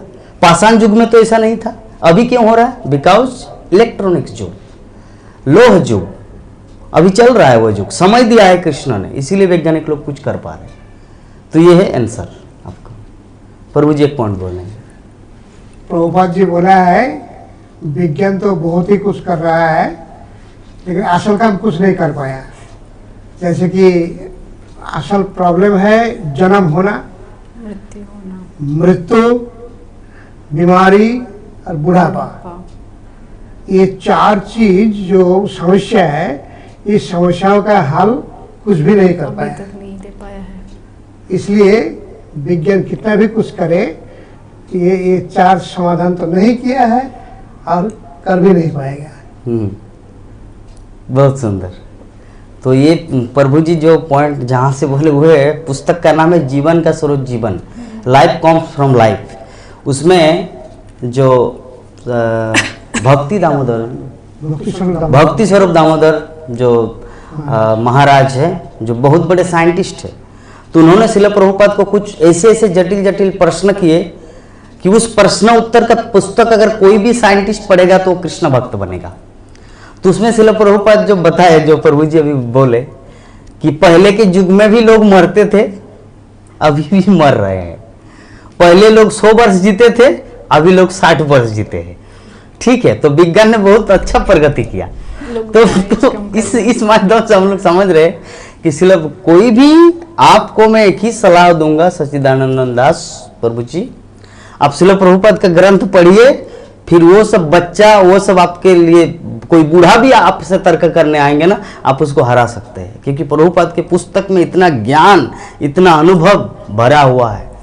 ठीक है, तो इसीलिए आप चिंता मत कीजिए। और इस प्रकार हमारा जो प्रोग्राम है प्रति बृहस्पतिवार को आप रोज मतलब प्रति वीकली जो प्रोग्राम है आप आना और श्रवण करना। ठीक है, तो इस प्रकार आज का जो हमारा प्रोग्राम है हिंदी लाइव टॉक शो आध्यात्मिक प्रश्नोत्तर का जो प्रोग्राम था, यहीं पर हम लोग विराम देंगे, क्योंकि समय सीमा हमारा 9:25 हो गया। 9 बजे ख़त्म करना चाहिए था, लेकिन क्या करें, जो भी है प्रोग्राम अच्छा हुआ, बहुत सारे भक्तगण पार्टिसिपेट किए, इसमें विभिन्न देश विदेश का क्वेश्चन आया। ठीक है, विभिन्न राज्य से। तो हम लोग विराम देते हैं इस कथा को, इस प्रोग्राम को। हरे कृष्णा कृष्णा कृष्णा हरे हरे, हरे राम हरे